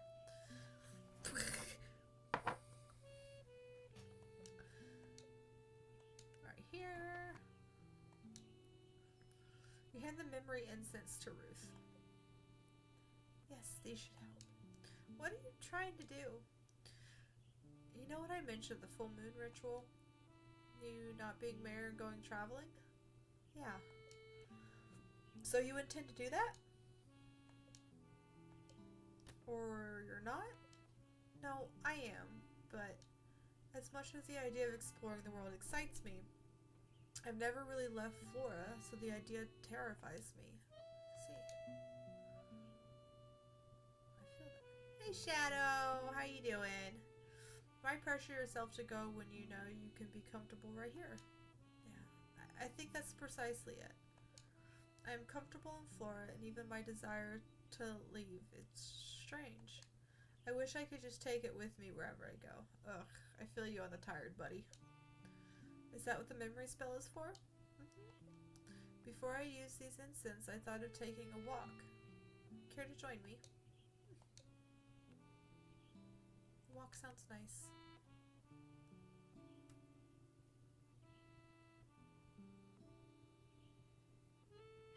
Yeah, I'll take a look at it. Absolutely. Also, yeah, mentally tired sucks. I'm pretty much there. I have been sleeping a lot lately, too. Let's head out, then. You and Ruth head out on your walk around Flora. First, you come to the lake. Oh, don't let it get to you. This is why you're mentally tired. You have many happy memories. I have many happy memories with my daughter and Naisha here. Both of them are so similar. They loved running and playing in the water and finding small little critters. I still listen to the crickets and frogs when I come here. These sounds take me back to their childhoods. I wish I could take this lake with me wherever I go.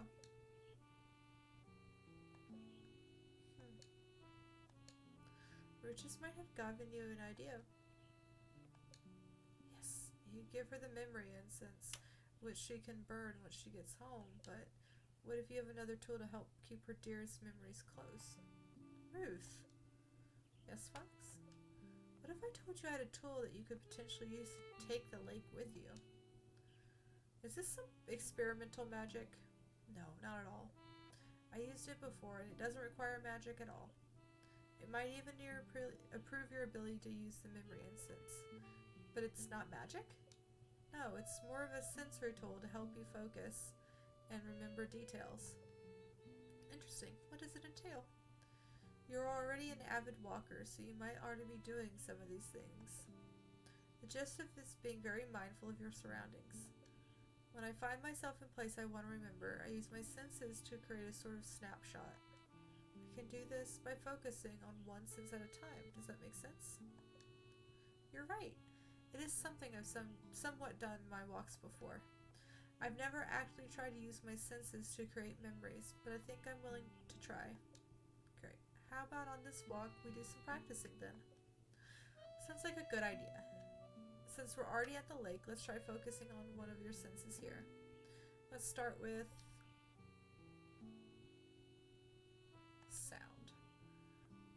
So I focus on what I hear. Yep. I find closing my eyes tends to help with this. Okay.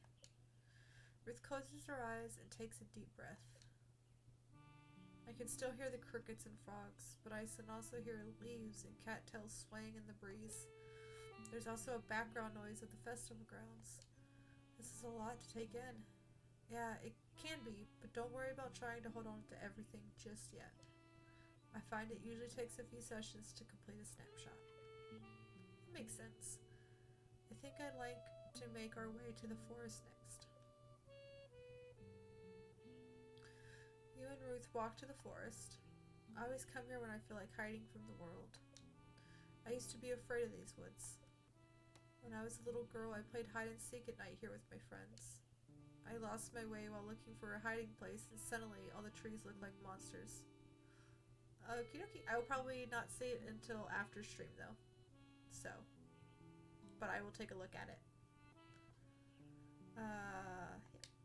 Fortunately, my screams let my friends find me. That's awful. It was at the time, but I became determined to know these woods. And now we're good friends. Ready to practice one of the senses? Sure. How about smell? Yeah, sounds good. Ruth closes her eyes and inhales.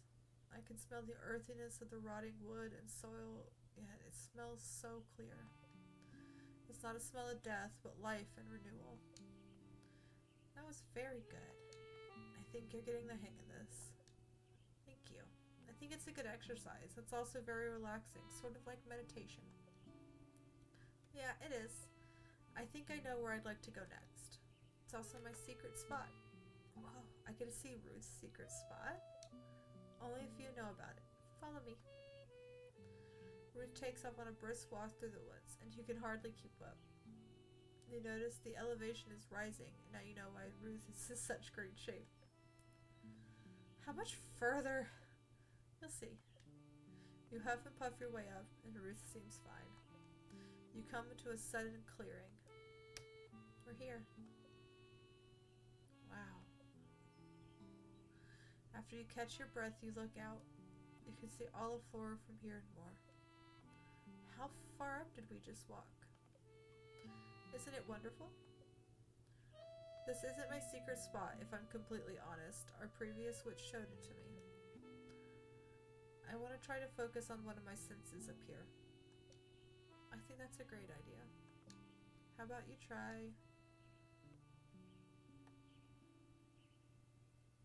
we did sound, we did smell, and so let's do... Cool, I will take a look at it a little bit later. Okay. Rook takes a deep breath. Everything looks so tiny, yet you can tell it's so full of life. I can see the mountains, the beach, the village, and these landscapes are all so different, yet they belong together in the valley. If you were here to take one away, you'd somehow be incomplete. I wish I could stay here forever, but I know I can't. I know I have to leave, and though I'll be back. When I return from my travels, this is the first spot I'll visit. Ruth turns around and looks at you. Thank you for coming here with me, Fox. Of course. This has been the best workout I've had in a long time. Fortunately, going downhill is much easier. Come on, let's go. You and Ruth make your way back to the mountain and take her home. I think I'll have to practice that sensory technique more later. This might sound strange, considering I just asked you for a way to remember Flora, but I wish I had something to help me cleanse the space, too. Like, it was a final way of letting go and preparing myself to move on. Does that make sense? Of course. Kind of like taking what you want and then moving on. I think that's exactly it. Of course, I'm not asking for anything extra. These memory instants should really help. Well, I think it's back to the festival preparations. I've been away far too long already. I'll be on my way too then. Bye! Something to help you say goodbye and move on in a good way. Maybe Basim could help with that sort of sweeping away energies and making space for new ones. I'm pretty sure I saw a small broom at Jemima's I could use. I wonder if that would be a good idea. So we have talked to everybody.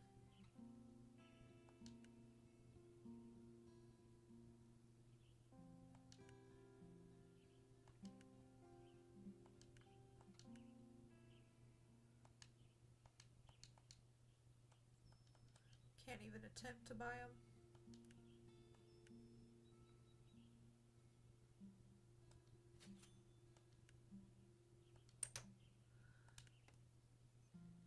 Interesting.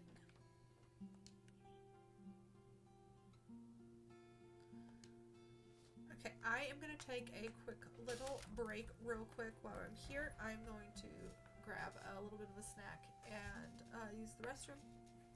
But I will be back in just a moment and we will continue on with the next day.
I got a snack. Actually, so when you do the tarot thing, it actually has, underneath the cards, it actually has their little meanings. So if I can catch it really quickly, I'll go see what hers was. Let's see here. Let's see.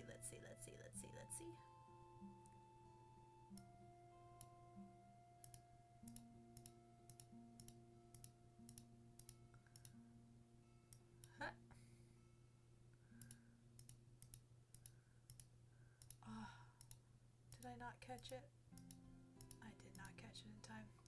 I took too long to pee. I'm sorry.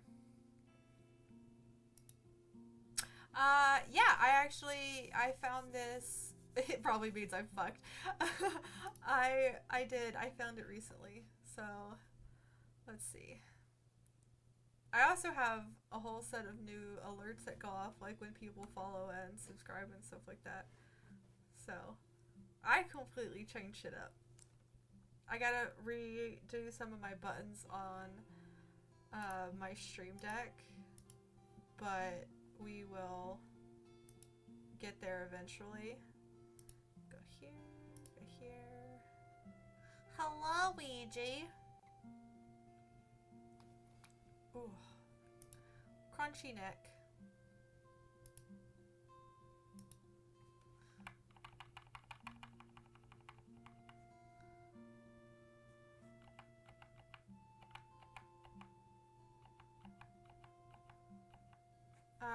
So she got, let's see, for her past card was Hermit, so it's soul searching and introspection. Her present card is the Fool, which is beginnings, innocence, and spontaneity. And her future card is Strength, which is courage, influence, and inner strength. So that's actually really good. So basically, overall, it basically meant she was doing a lot of soul searching, trying to figure things out about who she is, what she wants, stuff like that. Currently, things are changing for her, happening really quickly, but it's new, it's different things, and the future card basically means this is going to give her a set of, like, inner courage, inner strength, and she's gonna feel better about the steps along the way. So that's what that one means. But yeah, Foxy be upgrading. Foxy be doing shit. So like if we pop back over to the BRB screen, as you can tell, like my starting, my Be Right Back, and my ending screen are all animated, so the little Ouija board actually spells out what's happening, which I think is just really cool. And then I also have this little screen, which is cute. So if we wanted, we could hang out here. How many pickles can you fit? No. We are not putting pickles anywhere. That sounds awful. Especially right now. But yeah, how many pineapples can you shove with your butt? Excuse me for the rapper noise that's happening. But yeah, actually, if I come over,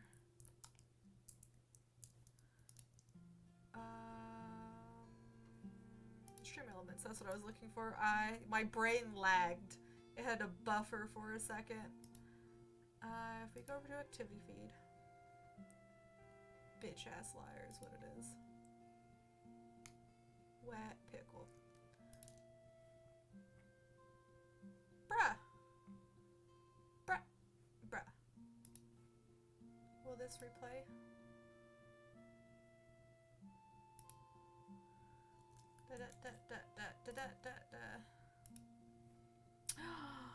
Why you don't like me? Come on. Bro.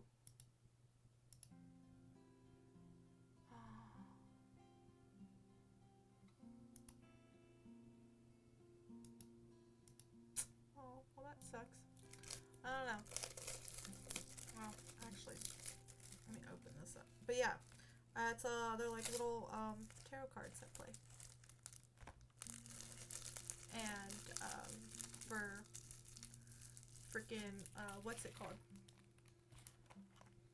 Hoojie-majiggers. Follows, subscribers, raids, all that.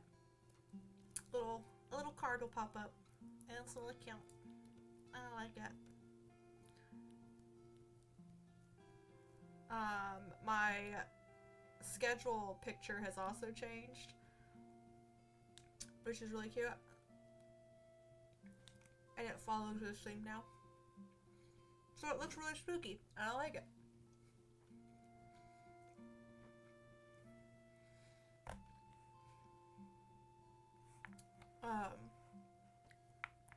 What else is there?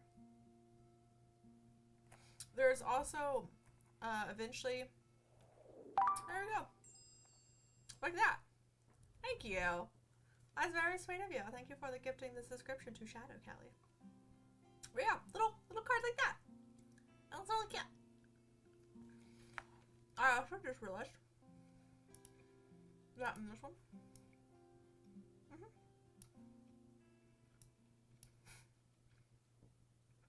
It's Callie!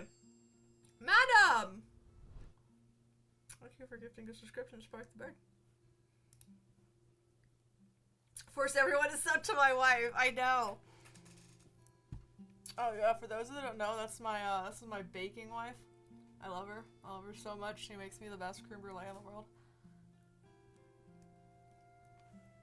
And when you have creme brulee on call, you're saying that's some relationship shit.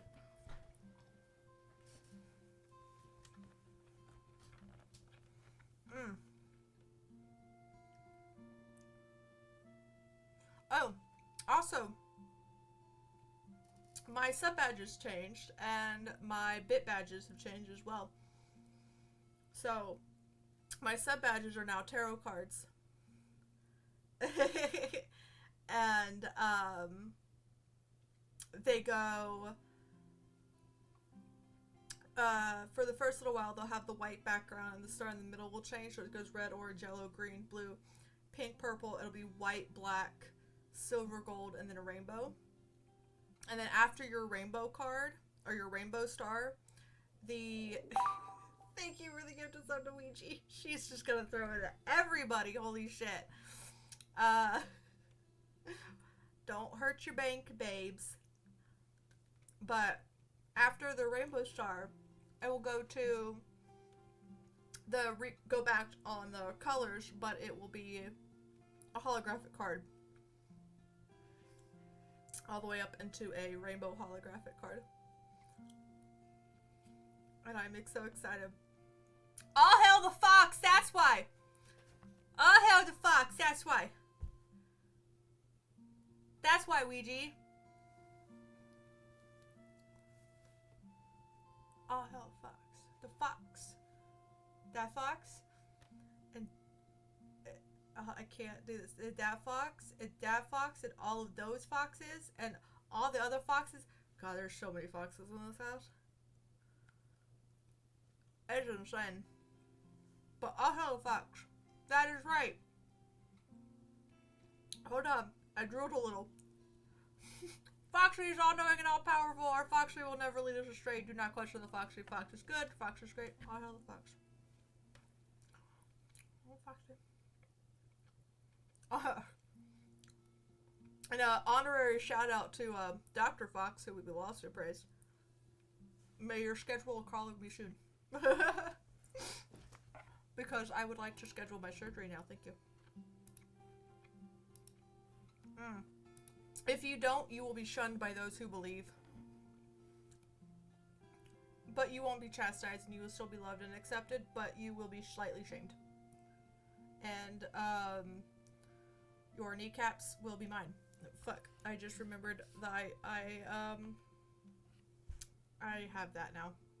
I can't threaten that without being counted. It's like Sparks all my fellas. I've said it so many goddamn times. I have to now start to counting it. No, I don't do deaths. I take souvenirs. Take trophies.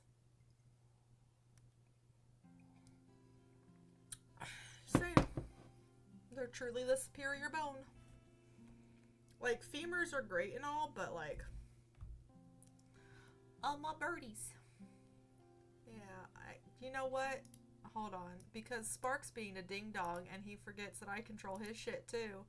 And he wants to, if he wants to fella, oh baby, we can fella. Because that's a button too, my dude. Fellas. We are now up to 41. Watch your fellas. Watch your fella-ing, sir. Oh, my foxes. Actually, I want to see something.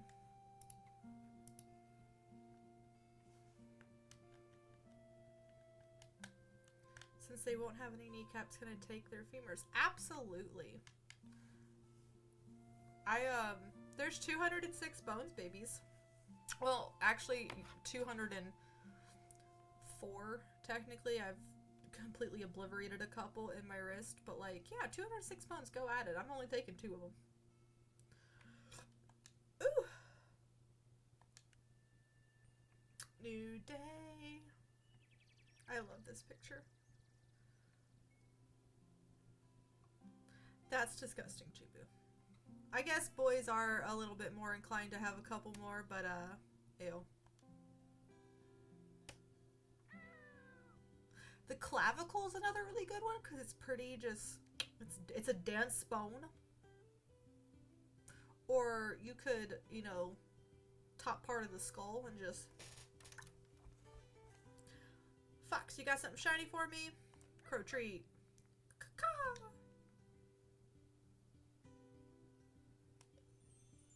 Ooh, selenite. I have selenite. Actually, I have a little jade heart and I have a selenite heart.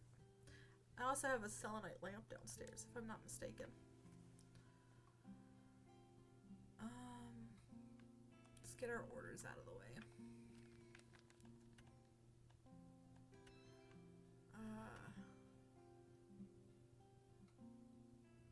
She needs a better balance again. Jonas needs help with his crew.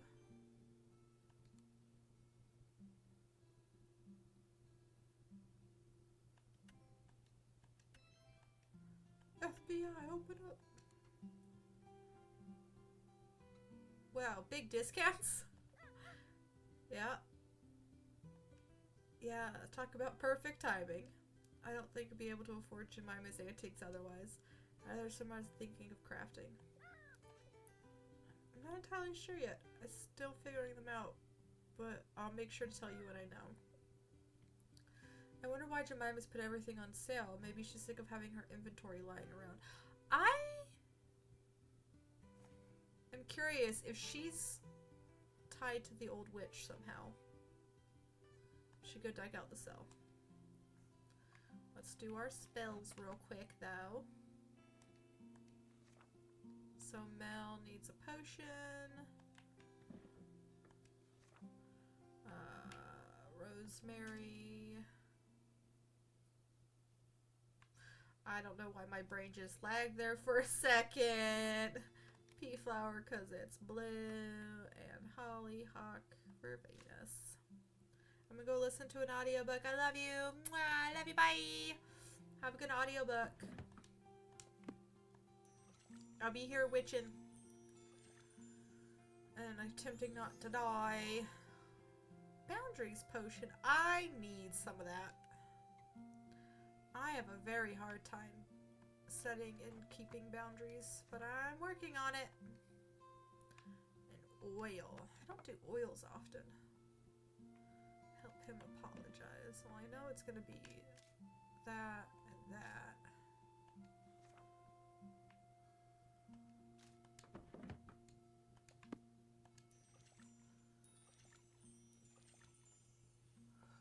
Ooh. Forgive oil. I don't want some of that because there's some people I will never forgive in my life because fuck you, that's why. You're witching while I'm bitching on the floor. I was bitching on the floor. This time last week I was in the hospital and it was not a fun experience. This time last week I was actually, I think I was getting a CT scan. No, I was getting the ultrasound done. That's right. I was in the middle of my ultrasound at this time. 'Twas not a fun day. No, it tweren't.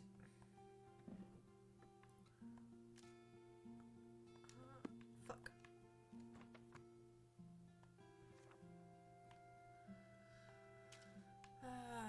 Pluto's gonna be which one again? Allium.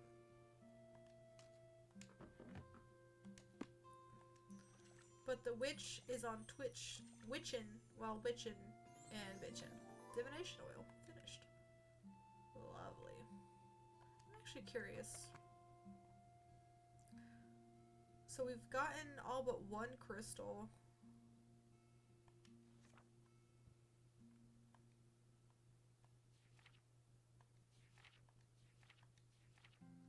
Yeah.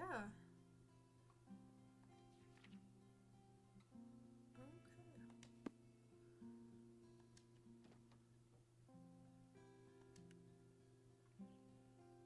We'll do the store last because it'll give us money, and so we'll see what we can get at that point. So we'll go talk to Jean. You walk up to Jean's cafe and see a closed sign on the door, but the lights are on. That's strange. Maybe take a quick peek to see if Jean is here. You walk back to the kitchen where you hear someone furiously whisking. You pop your head to the door and see Jean standing over a massive bowl of batter. Yay, the bird is free! Freedom! He looks up at you. You look at Jean. Jean nods of head and gives you a thumbs up. You take that as a sign, as saying everything is fine. Thankfully for the release spell and for eating the Madelines out of the trash. It's highly effective, but now I have a lot of batter to make in a very little time. And while I do love to share my delicious baked goods with my favorite witch in trading, okay, maybe not, maybe that's pushing it, but I need to focus right now. Please come back at a later time. Give a small nod of understanding. You leave the cafe with an empty stomach, but a full heart. I can't wait to taste even more of the Madelines. I'm so glad Jean's recipes worked out. Oh. Green. Crystal. Jade. Crystal is success in grouting. I could see how it would suit Jean. Yeah, I'll add it. Okay. Talk to Jonas. You see Jonas and Caesar at the festival grounds and walk over to him. Hey, Fox! Woof, woof, woof, woof, woof. You got that spell I asked for? Let me see. Right here. Forgive oil. You hand Jonas the forgive oil, and you can tell he's feeling apprehensive about it. You worried it's going to backfire? No, actually, I'm just afraid it won't work at all. What if my crew doesn't forgive me? Or even worse, what if they forgive me but I lose my temper again? Then it means using the spell is pointless. Eesh, if Jonah is this worried about the spell, it really won't work. Nothing will work with that attitude. So, we need to figure something else out, don't we? Am I doomed? You can tell a massive freak-out meltdown is imminent, but you really don't want to try anything that could make it worse. Think, Fox, think! A rope? What is it, Caesar? Is something wrong? Caesar rolls over on his back. A tummy slut! I think he wants pets. I think he definitely wants pets. Jonas starts giving Caesar belly scratches. Yeah, who's a good boy? And Caesar looks up at you. I think he wants you to pet him too. Aww. Give Caesar belly scratches. He's so soft and fluffy. Goodbye, Ouija. Have fun. Don't die too much. And when in doubt, I'll help the fox. You and Jonas keep petting Caesar, and he seems very, very happy. But you realize you feel very, very happy too, and you look at Jonas. He also seems very, very happy. Could it be that Caesar, since both our stress levels rising? Caesar is a natural service pupper. Caesar stands up and does a big shake. I guess he's had his fill. I am feeling more relaxed now. Yeah, me too. Are you ready to give that forgive oil a shot? I still don't feel ready, but to be honest, obviously I love petting Caesar, but I feel like I need something I can do just, I don't know, prepare my brain for this stuff. Does that make sense? It totally does. Hang on and let me think. You notice your mind feels clearer now after petting Caesar. Maybe that dog is some sort of familiar. Anyway, Jonas needs something to prepare his mind to use magic, but it sounds like he needs something to break his negative thought patterns. You know, he asked for magical words before. Maybe words are exactly what he needs. Hey Jonas, have you ever heard of affirmations? I feel like I've heard Mel mention those before. She probably has, and they're a pretty common tool which is used to give themselves a quick boost. Are they magical? They're more of a focusing tool, I would say. And I find them pretty helpful when they're simply if you want to try it out. Nothing weird will happen? No. And we only start with using a few, so you don't get overwhelmed. Alright then, how do we do these affirmations? First, we need to identify what is exactly is making you feel anxious. Let's start with maybe 3 key things. One is definitely that I'm not working hard enough to overcome my anger. The second one would be, well, that I'm just a bother to other people like Mel and Jonas and my crew. Third, if I try to talk to people about how I feel, they'll think I'm weak. Are those good? Yep. Let's start with working to overcome your anger. Okay, so working to overcome your anger, but it's not just anger, right?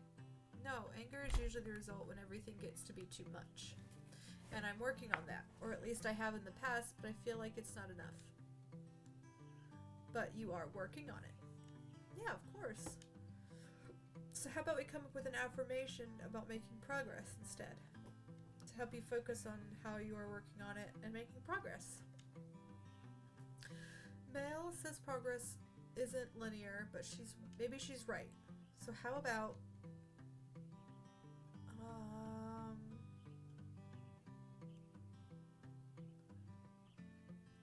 I am overcoming my challenges steadily each day.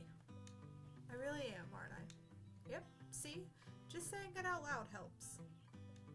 Affirmations are intense.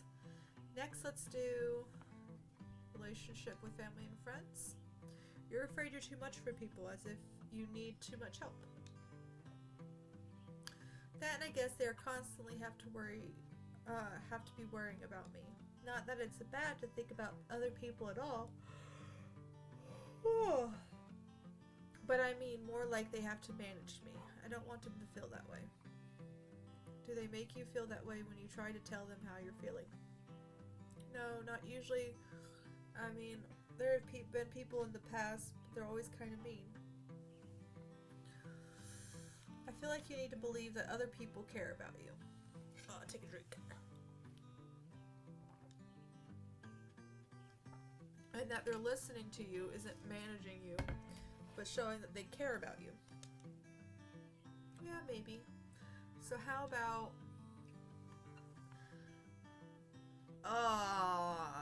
see, this is one even I can...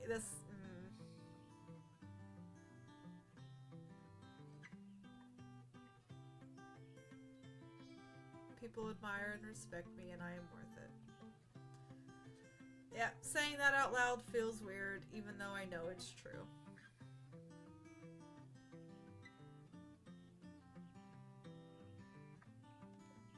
Then you just need to practice until it doesn't feel weird. Yeah, you're right. And lastly, communication. You're afraid that if you tell people how you're feeling, they'll look down on you. Yeah, like I'd be a terrible leader, that I can't handle anything in general. Catches people off guard, that I get overwhelmed and need time to cool down. Like, I like being around people, but sometimes it can get to be too much. But I also know the only way for people to know that it is me to tell them. I like to believe people are more understanding than sometimes want to give credit. But there's always that fear, you know? I guess if I tell them and they still don't listen, then maybe it's not my problem anymore, though. I don't know. Alright, fuck you, game. You're right that some people will respect that, but others won't. That won't change the validity of your wants and needs. So how about we go with something like... I am worthy of being heard. Listening is a form of love. Jonas seems taken back by his own words. I have a good feeling about this affirmation. Yeah, I like that. Great. we've got 3 affirmations. Let's go over them one more time. I'm overcoming my challenges steadily each day. Now the second one, people admire and respect me. I am worth it. And lastly, I am worthy of being heard. Listening is a form of love. I feel like I can already feel my mindset changing just by saying these 3 affirmations today. Just imagine how they'll make you feel with even more practice. When you feel ready, go ahead and use the forgive oil too, if you think you still need the extra push. Thanks a lot, Fox. You know, Mel is always burning candles and stuff when she does her thinking stuff. I wonder if she'd let me borrow one when I'm practicing, but maybe I should just focus on these affirmations first. Candles. What, is that a bad idea for something? No, not at all. It's just got me thinking, but it's nothing. Well, I should get going. Of course. Make sure you let me know how these affirmations go. Candle. Pretty sure the shop has an old candle holder. Should probably put something together for Jonas using that. Okay.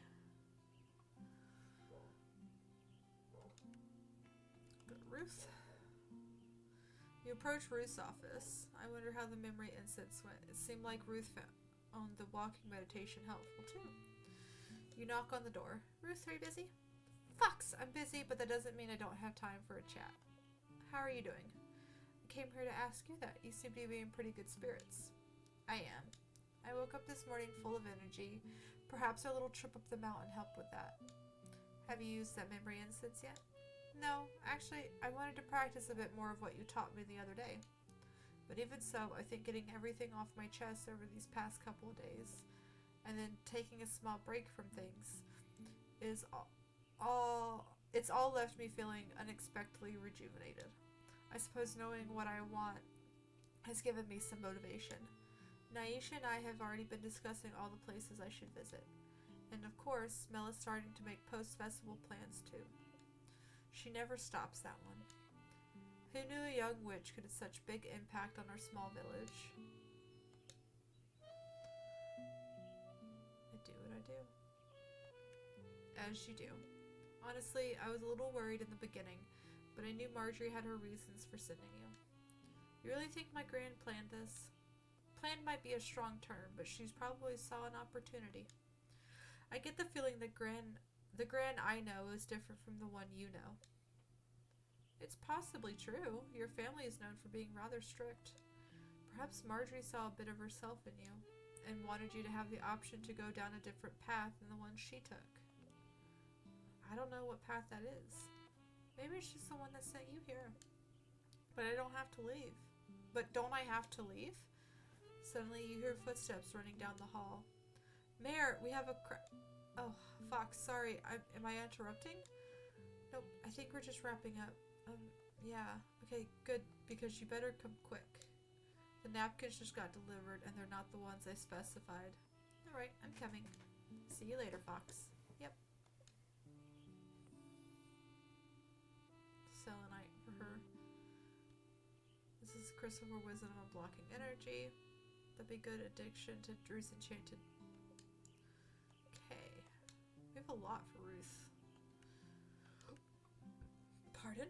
Please let me find Mel, neither sick nor tired. Please let me find Mel, neither sick nor tired. You walk into Mel's office, but where's Mel? Oh no, did she not recover? She's supposed to be here. Maybe she just stepped out. I can leave the spell on her desk.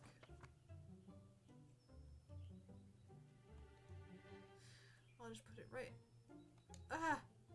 And that's when you see her. Mel crouched underneath her desk, muttering something to herself. I did it again. I woke up today and told myself I wouldn't do it, but I still did. Another Covenpolitan ritual? No. I said yes to everyone, and I said I would handle everything, and now here I am. I am overwhelmed again. I can't get sick. I need to sleep. The festival preparations won't go well if I don't stay well. Can you just go back and tell everyone no? No! Well, I guess I could. Delegation. That's right. I can delegate, or rather, redelegate. But I feel so worked up, I can't even think about that. Would I even delegate? Where would I start?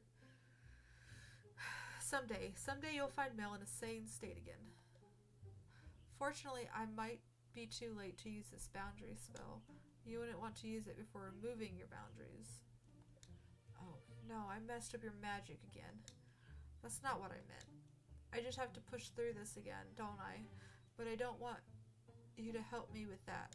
This is my responsibility and my responsibility alone. If you let Mel handle this alone, you know it won't end well.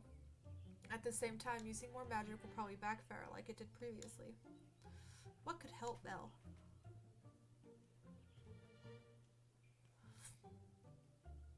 A coffee break? But maybe make it decaf, and then we'd also have to go to John's cafe. There's no way he could see her like this. But then what? Wait, the boundary spell. Maybe it's not too late. We can use it to help redelegate her task. But we need to get her in a state where she could think about redelegating. You're being quiet. And that's when it hits you. Mel, I have an idea. Can we still use the spell? Not yet, but we're going to do an envisioning exercise. And then, when you feel ready, you can use the boundary spell. Envisioning? Is this some sort of mental exercise? Yep, we're going to envision how you wish things would be. So, like envisioning myself redelegating task, I kind of want to go more general than that. Let's try envisioning your perfect day. You can try to form a day where redelegating isn't an issue. Having a clear idea of what you want might make it easier to happen. And then more focused intention will help the boundary spell too. I see. Let's try it. Okay, let's go to ourselves in a comfortable seated position. You and Mel take a seat across from each other. Now let's take a deep breath. You close your eyes. You feel your jaw drop. The tension in your forehead falls away. Your shoulders hang loosely with your hands on your lap, and your body both feels light yet grounded. Now, Mel, we're going to walk through a day of your life, okay? Mel nods her head in agreement. This morning, and you've just woken up, what do? John's probably already awake, and I can smell coffee and some freshly baked scones coming from the kitchen. No. I get up, brush my teeth, get dressed, and then sit with him at the table. We talk about what we're doing that day and say when we expect to get home. John heads out before me, and I clean up the kitchen before going to the office. Wonderful. Now let's take another deep breath. You and Mel take a deep breath. You can feel your deep breath deep in your lungs. As you exhale, you feel the tension again leaving your body. Great, now tell me about your walk to the office. It's a beautiful day outside. Most days in Florida are beautiful. Kids are playing by the lake, and I can hear Jonas and his crew working hard at the festival grounds. I'm glad Jonas moved out here with us. It feels like he's finally found a place he fits in. I look over at your cottage, and I'm so happy to see your garden blooming. Finally, things feel right again. Before I know it, I've arrived at the town hall to start my day. Very good. Now let's once again take another deep breath. You can feel your breath deep in your lungs, and as you exhale, you feel the tension leaving your body. Now for your workday. How do you imagine that going? This is supposed to be an ideal situation, right? Yep. Well, I walk to the town hall, and our secretary immediately greets me. I head up to the mayor's office, and of course she's already working. We have a quick morning meeting to discuss what needs to be done and the state of things. Then a few people join us from various committees. Now, in an ideal setting, we all figure out the best way to approach the tasks at hand. The mayor's hands are already full, so I agree to be the one to come to if any problems should arise. Everyone walks away from our meeting with a clear list of what's to get done and who's to do it.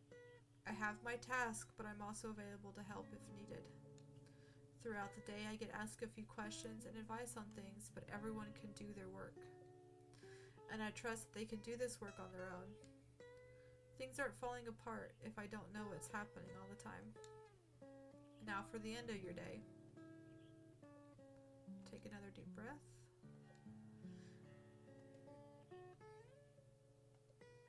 At the end of the day is simple. I stop by the mayor's office to let her know I'm heading out. I meet Jean at his cafe. He gives me whatever he's just baked and a cup of tea. We chit-chat for a little, but he's still working, so I head home. While I wait for Jean, I sit on the couch and do some knitting. Then once he's home, we have a simple dinner, talk a little more, and go to bed. Mel opens her AO's sleep aid script, yeah.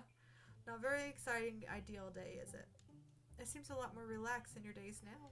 Well, that's partly due to the festival, but I do think things could stand a little bit calmer, and I do believe I have a big part to play in that. There are many days until the festival. Maybe for the rest of the day, I'll make a clear plan for the next few days, and tomorrow I'll present it to everyone. Perhaps at this point it's not worth getting nitpicky about small details.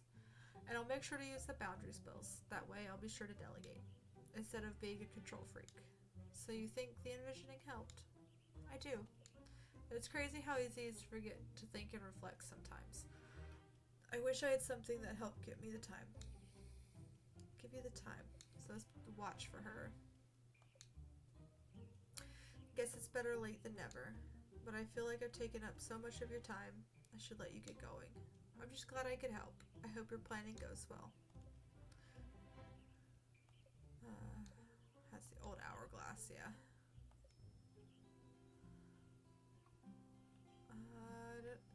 Naisha and Devin. You approach the art studio and hear what you think is Naisha pacing back and forth. If you're not going to let me work, I don't know what to do. She must be fighting with the fibbly nibblies again. Better get in there. You walk into the studio. Fox, I'm at wit's end. Do you have the spell I asked for? Let me see. Here it is. Just let me talk with them, right? Not entirely. Also, I wouldn't recommend trying that again after our last attempt. You do have a close relationship with the Fibbly Nibblies, but that relationship is too strained to confront them directly without experienced witch. But that's the point of this oil. I feel like I'm almost there with figuring out this community mural project. Is there any way to figure out what to do without talking directly to the Fibbly Nibblies?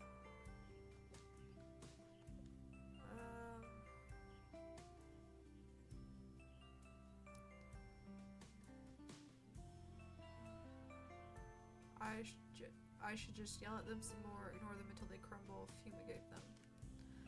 Should do something you have experience in doing. You want the Fibbly Nibblies to destroy the studio again. Safely away from those spiteful sprites. Ah. You did sense Naisha's desire for the divination oil from her letter. Is there a form of divination you could do? Let's do a tarot reading and see what the cards say. Is this something you can actually do? Of all the forms of divination, it's the one I'm most familiar with, yes. Of course, I'm still learning, but there aren't consequences with tarot readings. Well, at least nothing like spirits wrecking your art studio. Where do we get a tarot deck? I have one at my place, we can do it there. Oh, excuse me. It's probably best. Who knows what the Fibbly Nibblies would try if we did it here. Let's get going then.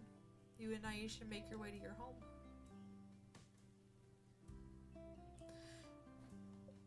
Wow, I haven't been in here in ages. It still looks like the same as I remember it.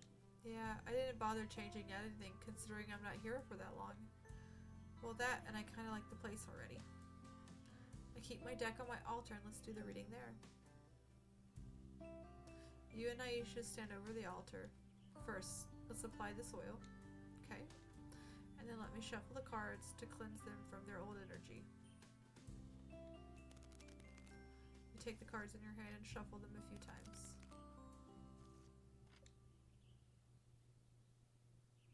So how does this work? First, we need to decide what spread we want. I think a 4-card spread might be the best. As I said, I'm still learning.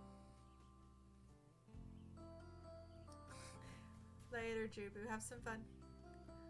Thank you for coming. As I said, I'm still learning, so I'd like to avoid the more complex ones if that's alright. As long as I get answers. I think it's more of a guidance than answers. Let's just get started. You draw 4 cards.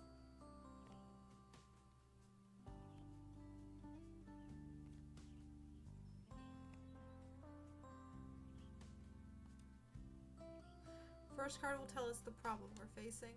The second, the obstacle. The third, recommended action. And lastly, the 4 shows the outcome. Let's see if it remains true once we flip the cards. Let's see what the first card is. The Magician. These cards are beautiful. Did you draw them yourself? No, actually, my grand made this deck for me. Our family has a custom in which the head witch gives a tarot deck to their apprentices once they start training. I feel like I could learn a thing or two from your gran. She's an excellent artist. Anyway, what does this card mean? So, this is the Magician, depicted by a plant called Dittany of Crete. This card symbolizes skill, focus, energy, and manifestations. Though we're reading this card for a tricky situation, the card is probably telling us that there's a lack of these things. I have skills. And on the card naturally seems your artistic skills in this case. Remember, we're asking what to do about the fibbly nibblies. I think in this card, it's saying that maybe you and their energies are out of sync. Somehow you aren't communicating effectively, so you can't harness each other's energy. I guess it's figuring out how to communicate then, but we tried that and it didn't work. I guess I wouldn't say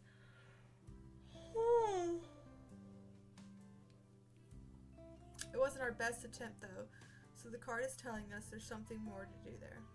Maybe we should go ahead and turn the next card. The Devil. So your obstacle is the devil. Now this one makes perfect sense. Hang on, this card may not mean what you think it does. But it does mean that there's some sort of chaos going on in your life.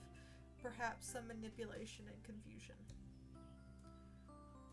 But I remember when my gran talked to me about this card and why she chose the sundew to represent it. And I was like, it's carnivorous, duh. And she goes, yes, that was part of it. But when people first started collecting sundews, they thought they were the most darling plants. And then they discovered that they were carnivorous. Some explained that some dews, they were the vegetable's wickedness. And my gran thought it was hysterical. When you're dealing with the devil, sometimes you need to laugh at the absurdities of things. Sometimes by not embracing the chaos, you cause more friction. I have been trying to cut them out of my life more recently, more so than I did when I was younger. Even then, it's not like they didn't cause trouble. I liked the fibbly nibblies, but it was exhausting being the weird girl in class, and I just wanted to fit in. Did you ever think you were weird? What? No. I always thought I was fine. It was everyone else. I could be myself with the fibbly nibblies. Let's pull the next card. Temperance. So temperance represents the actions you can take. This is interesting. Good or bad way. It implies something in your life needs healing. And since the reading is regarding the fibbly nibblies and that what you should do about them, it might be that the two of you need to do some healing work, which is a step beyond communicating. I tried asking them what they wanted before. I feel like it wasn't the right approach. It might be more than we both... it might be more what the both of you want. Temperance usually means something along the lines of cooperation and finding harmony. Other curious thing about temperance is the number 14, while the devil is number 15. So if you can heal your relationship, you might find harmony in the chaos. But how do I heal my relationship with them? You said you used to play with them as a kid, right? Yeah. Have you tried that recently? No, I mean, I'm not a kid anymore. So maybe it's not playing with them like you were when you were a kid, but somehow still including them in your life. You said they were a big source of your creativity, so maybe it's something along the lines of that. Maybe you're right. So what's the outcome? The outcome is the Empress. What's so funny about that? The Empress is a card of creativity. Uncontrolled creativity at that. It's also a card of nurturing. If there was a card to represent you, I think that this would be it. The Empress. I think I could work with that. But what could it imply for me and the fibbly nibblies? So it sounds like if you're able to find balance with them, you might become even more creative. What I thought was holding me back all my life but might be my way forward. So the cards seem to say. Of course, this is going to take some work on your end. It will, and there's not much time either. Maybe the festival piece can be the start of something new. Maybe it could be. I wish there was some way to at least set us up to work peacefully together. Devin always said you can sort your problems out over a cup of tea. Tea, huh? It gives you an idea. If only life were that simple. I'm going to head back to the studio. Maybe I can start to refigure things out there. Sounds good. I'm glad the tarot readings seem to help. I've never done a reading for anyone else before. It's an exciting experience. Here's to the both of us learning new things today. I'll get going though. Thanks again for your help, Fox. Jemima has the old teapot at her store. I wonder if I can make something with that. Naisha might not realize it, but Devin is onto something. That's interesting. Let's go talk to Devin.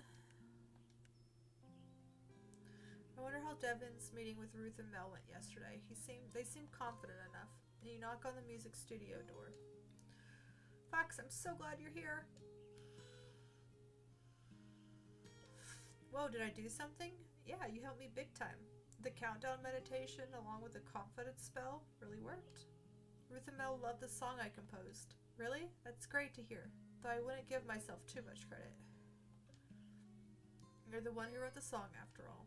Yeah, but without your help, I would have been too nervous about playing it properly, you know? Oh, Devin. What are friends for?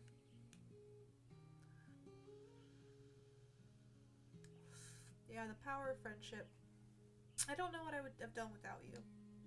Or what I'm going to do without you. Devin, Fox, you go first.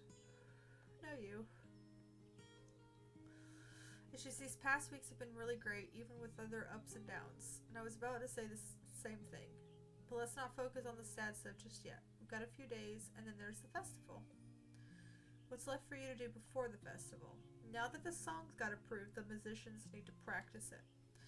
I don't think that'll be too hard, though. They seem pretty skilled. I also help finalize the lineup and run the stage for the festival. Wow. You're gonna run the whole show. Devin, sovereign of the stage. That's too much. Besides, it's really about the musicians and Flora. I'm pretty excited, though. I feel really great to bring all the musicians together. Ooh. I think we're really going to capture the spirit of Flora with our music. Together. It's really great seeing you this excited. Well, we'll see how I feel the day of. I think you're going to be just fine. As an artist, it feels like I should want to be the center of attention. And there's an expectation that I should constantly be putting myself out there. But it's so exhausting, and then I spend all of my time stressing out about how I could be working on composing or collaborating with other musicians instead, you know? I don't get why making art never actually feels like it's about making art. Does that make sense? I think so. Basically, you want to make music without all the other stuff. I just want to study witchcraft without all of my family's expectations. Those expectations are made up anyway, and for some reason, they all just seem to accept it. None of them seem happy about it either. Yeah, that's it exactly, and I was kind of amazed when I was honest with everyone at the full moon ritual. Everyone was just alright with it. Never had that happen before. Usually I get told if I don't do things exactly this way, I'll never make it. But you know what? I think that's nonsense. Yeah! Let's burn it down! I don't think you need to get in any more trouble right now. You're probably right. We probably need to at least get through the festival first. I should probably get back to the music too. Still got lots to do and only a few days left. Let's do our best.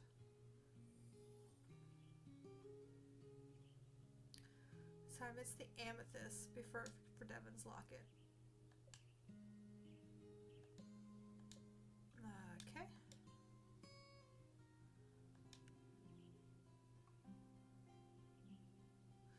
Oh, did you get my letter? Does that mean you're here to buy my antiques? I sure hope it is.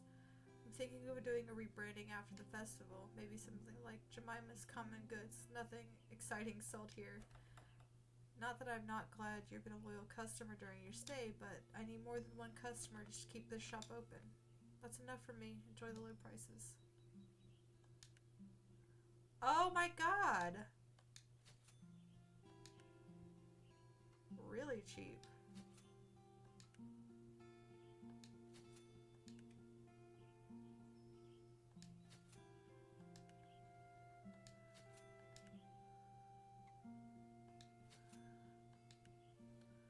Buy all of Jemima's antiques, yeah.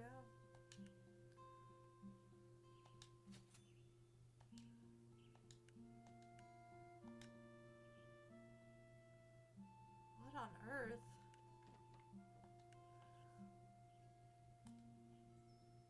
That is crazy. Do the garden. We got our garden. We've got a bunch of seedlings started already in the house. So I'm really excited about that. We actually have a Nanking cherry bush or tree, whatever you want to consider it. It's going to be pretty small. Growing. We had to, one did not make it. I couldn't get transplanted properly. But, oh, I'm so excited for that because it makes some of the best jelly.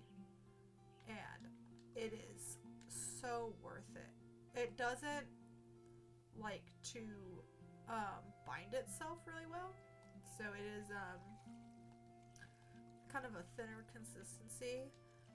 But oh my god, there's just something about it that is just so good.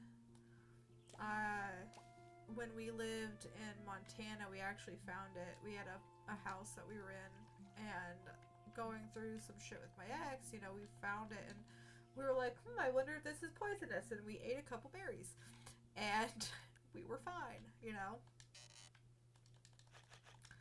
And so we hung out and did that, and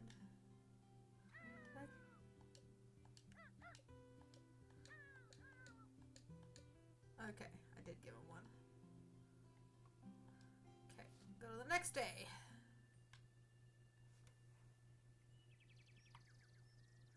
Complete all of Ruth's friend events. Hey Ramsey, I want to talk a little bit more about the idea that I mentioned yesterday. You know, I've had all those strange feelings after talking to folks, like sensing colors and stuff. Let me fix my heating pad there. Well, I was thinking about crafting some enchanted items, incorporating what I've been sensing. You know, to help them even after we've left. Do you think that's a good idea? I know it's extra effort. I'm not trying to assert my magical skills at all. I just want to help. Yeah, I've already got some ideas on what to craft. I think I've been thinking about it for a while now, only just realized it. I wanted to see if it was a good idea first. Thanks, Ramsey. Let's enchant some items. Time to write down these ideas in my grimoire. Oh.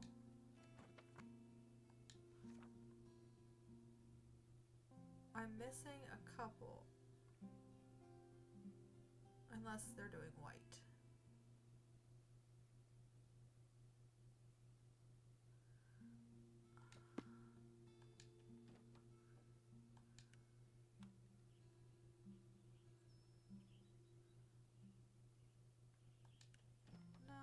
Okay, let's see what it does first, if we can actually make them.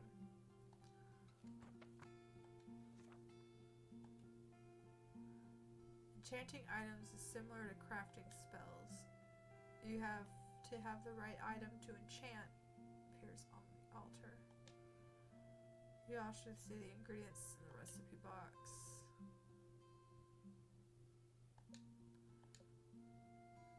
The crystal, click on the gold bow to cycle through the crystals in your inventory. The correct one should match the color of the icon. Okay.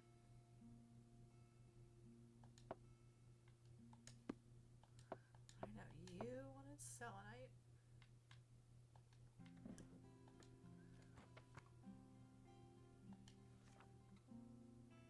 Red. So rose. Allium. And yarrow.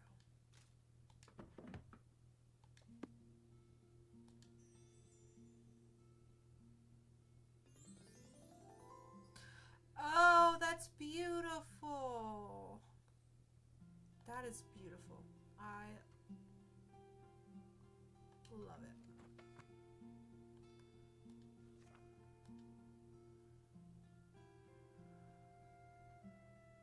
Okay, let's get... So we're gonna go with a lavender. And then we got yarrow. Candula. Green.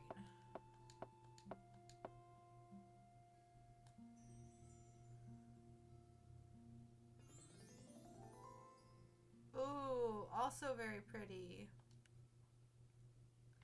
Pretty enchanted journal. So they're having us, we'll do a couple more in the next couple days, it seems.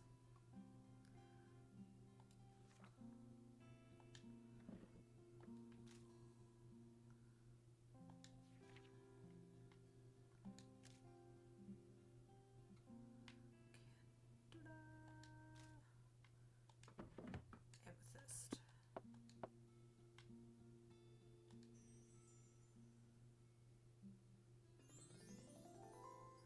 Oh, that's also really pretty. Okay, let's go give them our lockets. Oh, I meant to click village. My bad.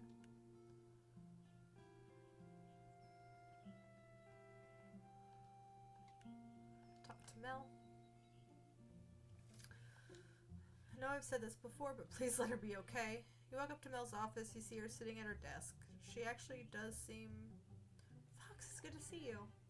This might be the first time I've seen you not freaking out, exhausted, sick, or hiding. Yeah, you might be right about that. Sorry, that was rude. No, it's true. But I think that thanks to the visualization exercise, we did some and the boundaries chart. Did you use it? Yeah. After you left, I actually went through the visualization exercise again. And then this morning, I held a meeting with the finalized plan and redelegated some tasks. Honestly, I was still worried about people thinking I was lazy or avoiding work by delegating, but I held strong. And no one seemed angry? I think they appreciated I had a much clearer vision in how things should run. Which I guess isn't surprising, but still. Though I do have a question for you. Did you really write all those witch rules for Coven Paladin? Oh. But Avon Else ended up becoming a little more popular than intended. I guess my genius was probably a little too much. It's not that I'm mad. Well, I am a little. But I still feel so silly for falling for it. You really shouldn't. Yes, I should, because you're right about magic. I was looking for a quick fix for something to help me cope. I didn't want to take the time to actually deal with what was wrong. I do think you're being entirely fair to yourself. I did partly write the rituals to make fun of people, which isn't nice. No, of course, but I do feel like I hold some responsibility for my actions. I love this village, Jean and Jonas, and I want nothing more than to see them succeed. But I can't forget about myself and well-being. I want to be successful too, which is why I think I might try to find a teacher after the festival. Not that I want to be full-fledged witch like you, but you've inspired me to find someone to guide me on my practice, so that when I feel like I'm getting lost, I know how to refocus. Especially if I am to become mayor. What do you think? I've never inspired anyone before, but I think that's a really great idea.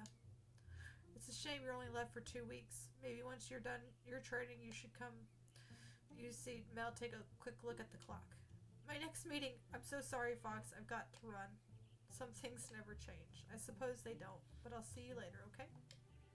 Bye.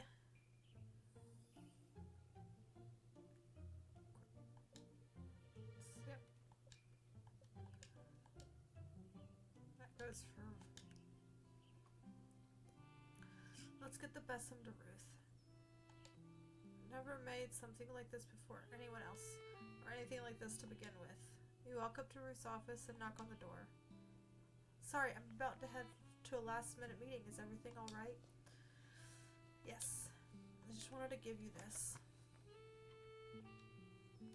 You hand Ruth the besom and she holds it tenderly in her hands. Fox, this is wonderful. What do I owe you for this? Oh, nothing. It's a gift. Well, a goodbye present, really, since the festival is almost over and all. You can use it to cleanse the energy from a room, and I figured you could take it with you on your travels. Of course I will. Oh goodness, I wish I didn't have this meeting. It seems so rude to run off now. It's not a problem, really. I understand that there's a lot to get done before the Florelia Festival. It's truly such a lovely gift. We've been really lucky to have you. Thanks. I should get running now, though. I can't wait for the Harvest Fest ritual you have planned for us.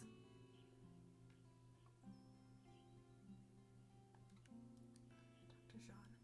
I hope Jean likes this journal. You walk up to the cafe. It still says closed, but the lights are on, so you know Jean's inside.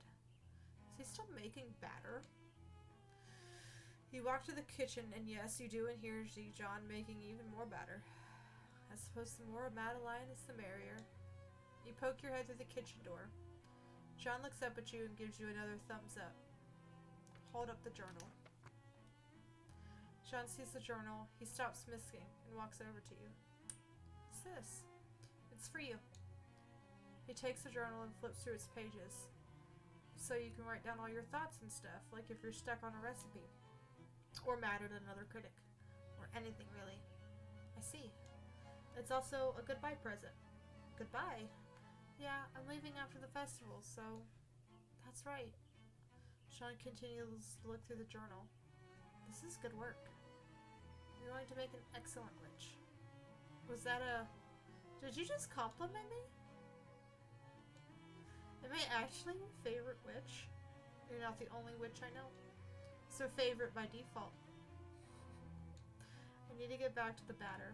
Of course you do. That's fine. I'll get out of here.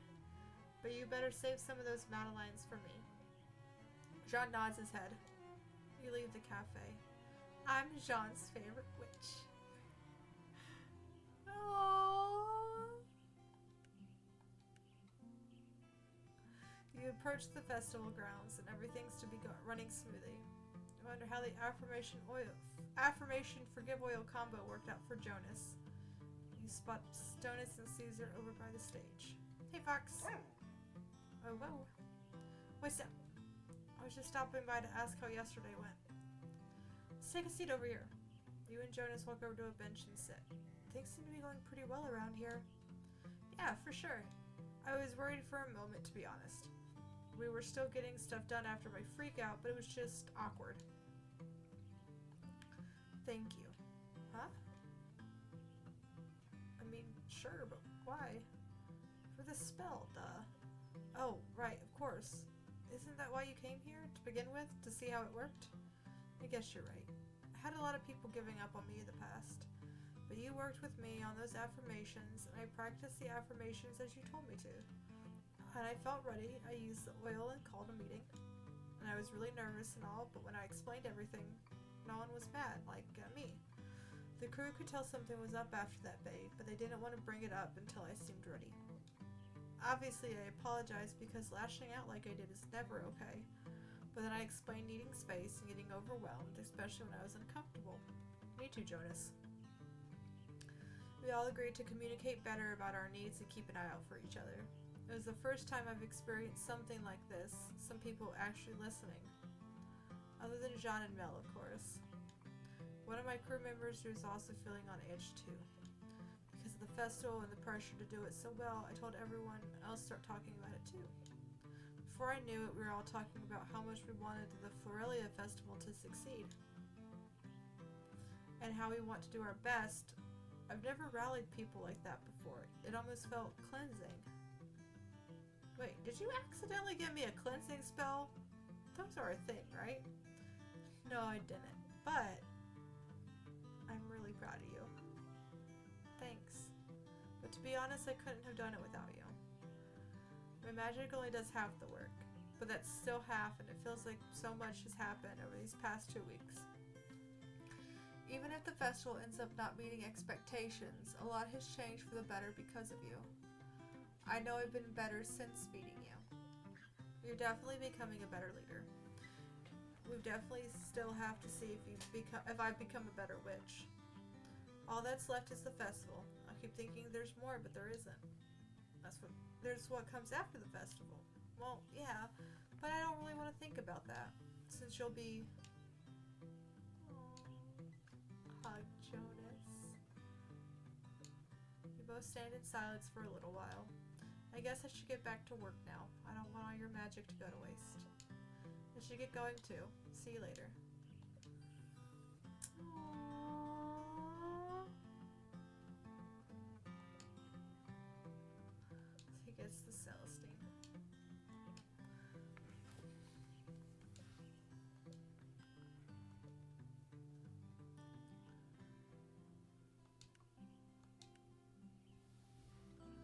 Walk up to the studio, knock on the door. I wonder if the tarot reading helped Naisha at all. Come in. Look around the studio. It looks like chaos, nothing like the fibbly nibbly chaos. You seem like you're in a good mood. Yeah. I've been figuring out my community Merle idea, and I pitched at the full moon ritual. I think it'll be really great to have everyone in the village add something to the law. Something to remind us that we're a community, even when there isn't a festival. What do you think?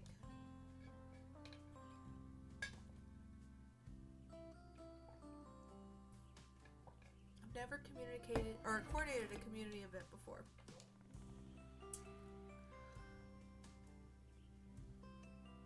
Piece of art you don't have to make yourself. I think it's perfect. It's not why I'm doing it, but it's kind of a benefit. Of course, I'll still have to manage it and make sure no one draws anything inappropriate. Looking at you guys. Right now I'm trying to figure out what supplies I need. If I need anything. Mel wants the order in by the end of today. That's why the studio looks like such a mess. Makes sense. And how are the other things going? You mean with let's take a quick walk to the beach. Are you sure you have the time? Well, not really, but our beach talks might be coming to an end soon, so let's head out. You and Aisha walk to the beach for maybe the last... It's best not to think about it. You shout, "Race you!" Not so fast. Naisha runs after you and you get down to the beach. You're both of you are out of breath. I won. No, I did. Honestly, I don't really care. I just need to sit down and catch my breath. Me too. You and Aisha sit on some rocks. So... The Fibbly Nibblies have been oddly quiet, and I've been trying to talk to them. Not using magic or anything, just thinking out loud so they can chime in if they want. Ugh. I've got to readjust because everything hurts. We're gonna tuck that over there.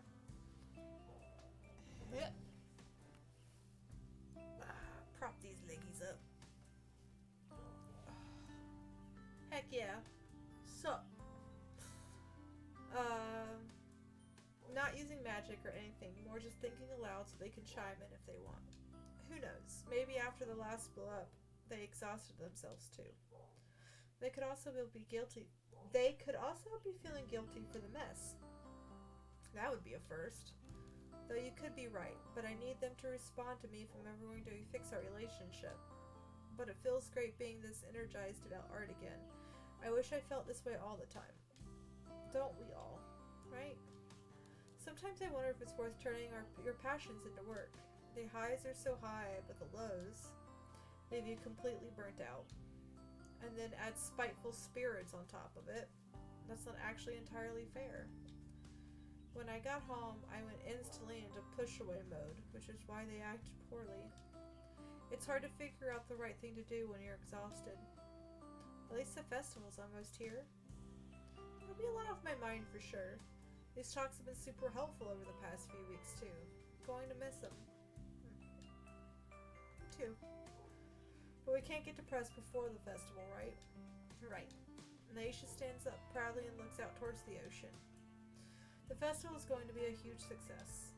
The Fibbly Nibblies and I are going to be friends again. Crane is going to travel the world finally, and Fox will become the most famous Von Tissel there ever was. I don't know about that last one, but I'll hopefully at least complete my training.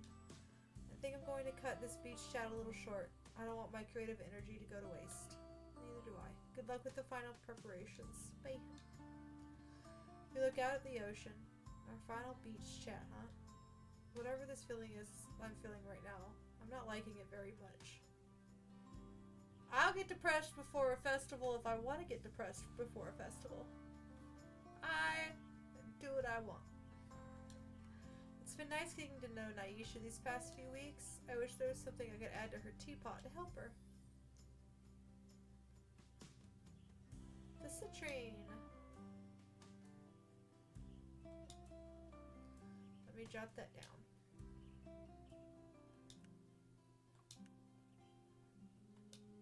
Time to get Devin this locket.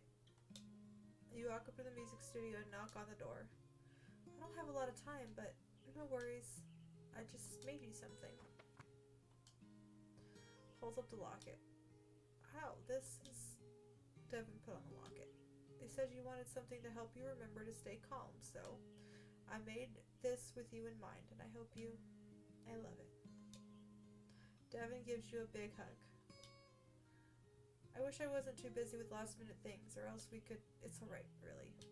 I'm definitely going to wear this tomorrow, and the day after that, and the day after that. I'm glad you like it, but I'll let you get back to your work. I'm glad I'm mentally prepared for tomorrow, too. Harvest ritual, right? Yep. Then it all comes to a close. I'll see you around. I might have time before the festival to hang out if you want. I'll let you know. Bye. I'm really glad I met Devin, but all things come to an end. Complete all of Devin's. Damn. Okay. Go. I don't think I gave him a treat. This is the last crystal? Wow. I promise to still give you treats even if you don't give me crystals in return. Yeah. There's your citrine. Thanks for the good souvenirs. Can I... Or is it... No, not until tomorrow. Get all the crystals? Yep.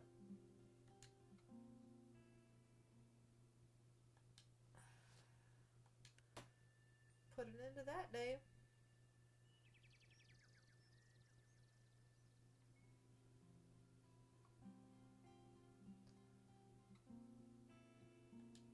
Here's your treat, Ramsey. Here's your treat.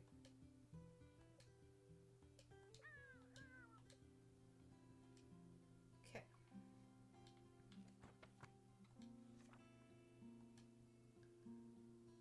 Mel could use the enchanted hourglass. Let's get our plants.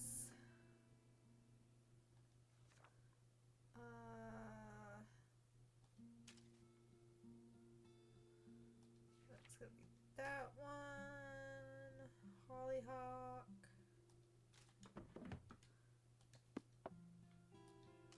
Oopsies. I didn't mean to click the flower. There we go. Ooh, that's a very pretty hourglass. Who wants my attention?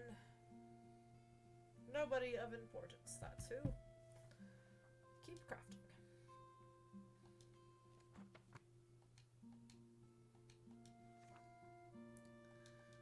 Jonas, enchanted candlestick. I think that's the allium, if I'm not mistaken.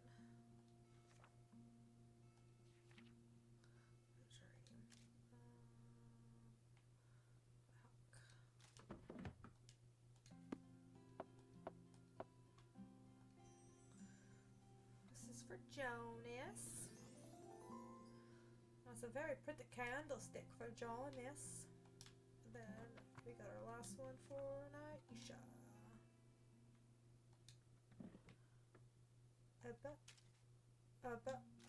Pluto is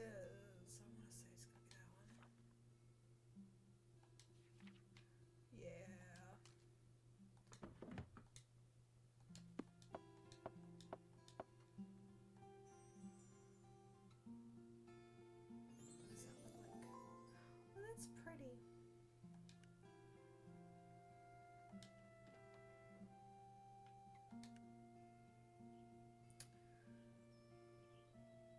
Oh, wow. We can only talk to certain people. Time to give Mel this hourglass. I really hope she likes it. You walk up to Mel's office and go open the door, and all of a sudden, ouch! Ouch! You and Mel collide as she bursts out her office. I've done that. I have to sneeze. Oh, that hurt. Owie.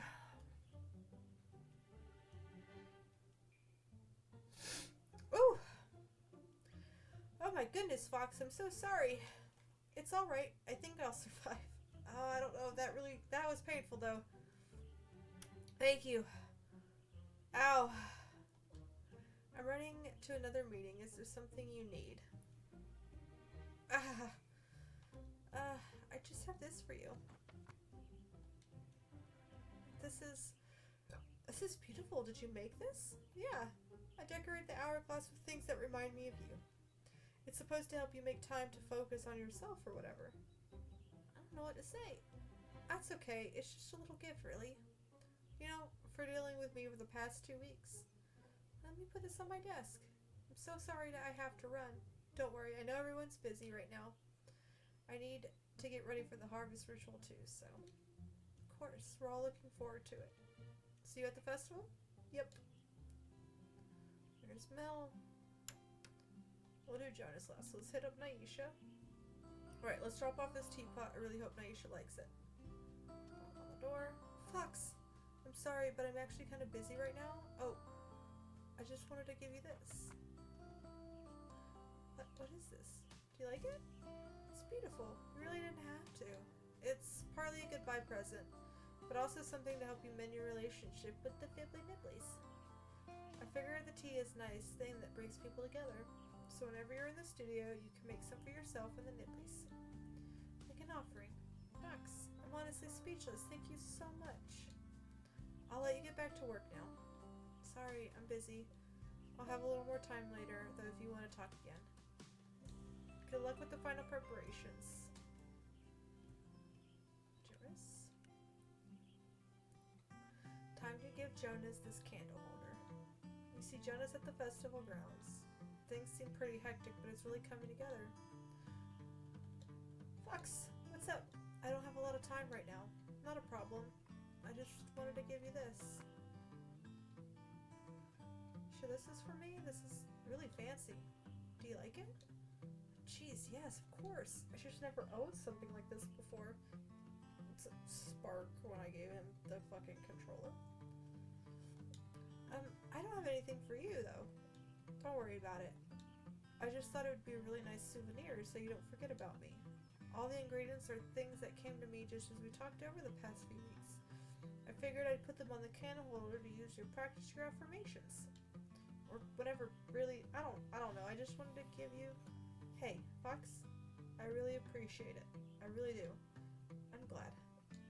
Jonas, I gotta go. Sorry again for not having much time to chat. It might have been more time later, though. We should be wrapped up building everything by tonight. That's great. I'll see if I can stop by later. See ya. Boy. Oh, shit. Wow. Okay. Well, I finished all the stories for them.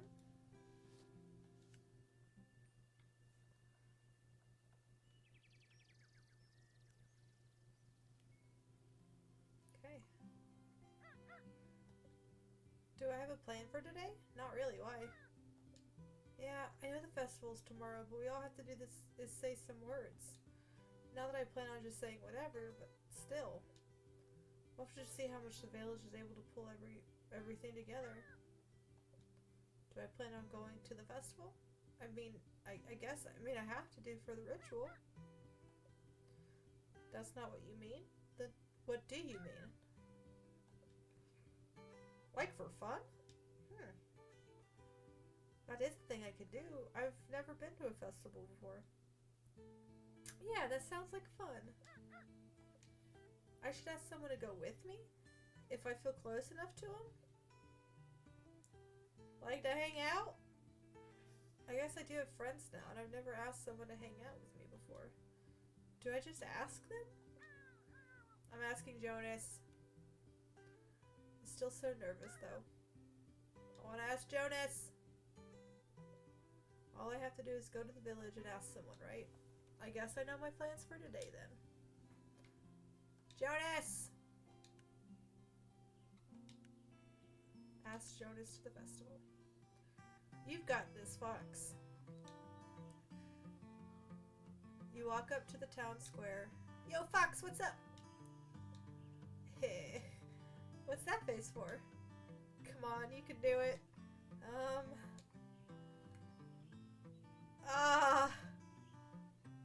Yeah, let's do it. Do you want to go on a date?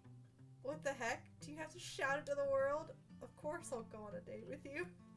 It's not just right now, because I'm kind of busy. But tomorrow? Oh, like to the festival? Yeah, totally. I just need to be at the stage by the afternoon for stuff. What stuff? Just stuff, okay? That's fine. I'll find out eventually. Meet her at the festival grounds in the morning. Yeah. I'm really looking forward to it. Bring Caesar! I've got a date! I got a date! It's drugs! That's a secret to confidence. Cocaine! Just wait till I tell Ramsey. They won't let you talk to anybody else. That's funny. Ramsey! Huh?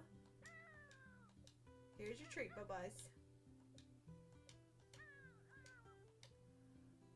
Alright, well.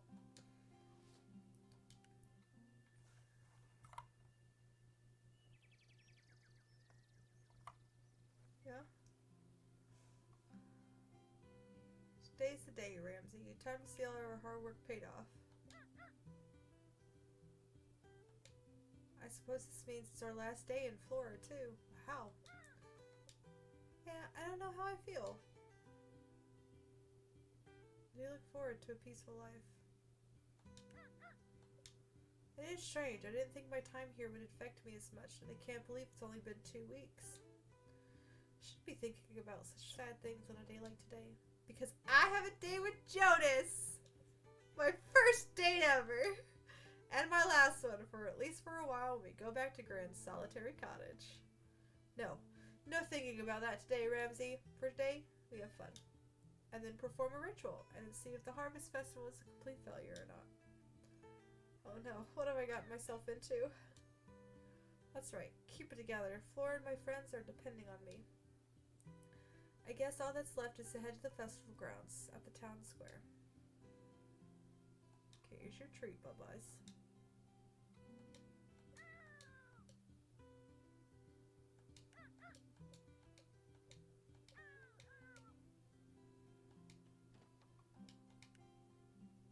Oh, everyone's at the festival square. Okay. You head to the town square and see Jonas walking with Caesar along your way. He's also carrying a large bag of something. It is drugs! Jonas, Caesar! Oh, hey, Fox. What's in the bag? Just something I need to drop off before our date. You're not gonna tell me what's inside, are you? You'll see later, okay? Let's just get to the festival. Come on, Caesar. Jonas takes your hand as the three of you head to the town square. Aww. You get to the festival grounds, it looks like things are already going. Just let me drop off my bag and Caesar. Fox and I are going on a date, so no pups this time. But I'll come get you later, alright, boy? Oh, what a good boy! A few moments later, Jonas returns. Alrighty, where to first? Let me think. I don't like ice cream. Or the lake. Let's play some games. To the games! You and Jonas make your way to all the games. Mel outdid herself this year. There's so many games. You and Jonas look over the plate shooting game. Let's play this one first.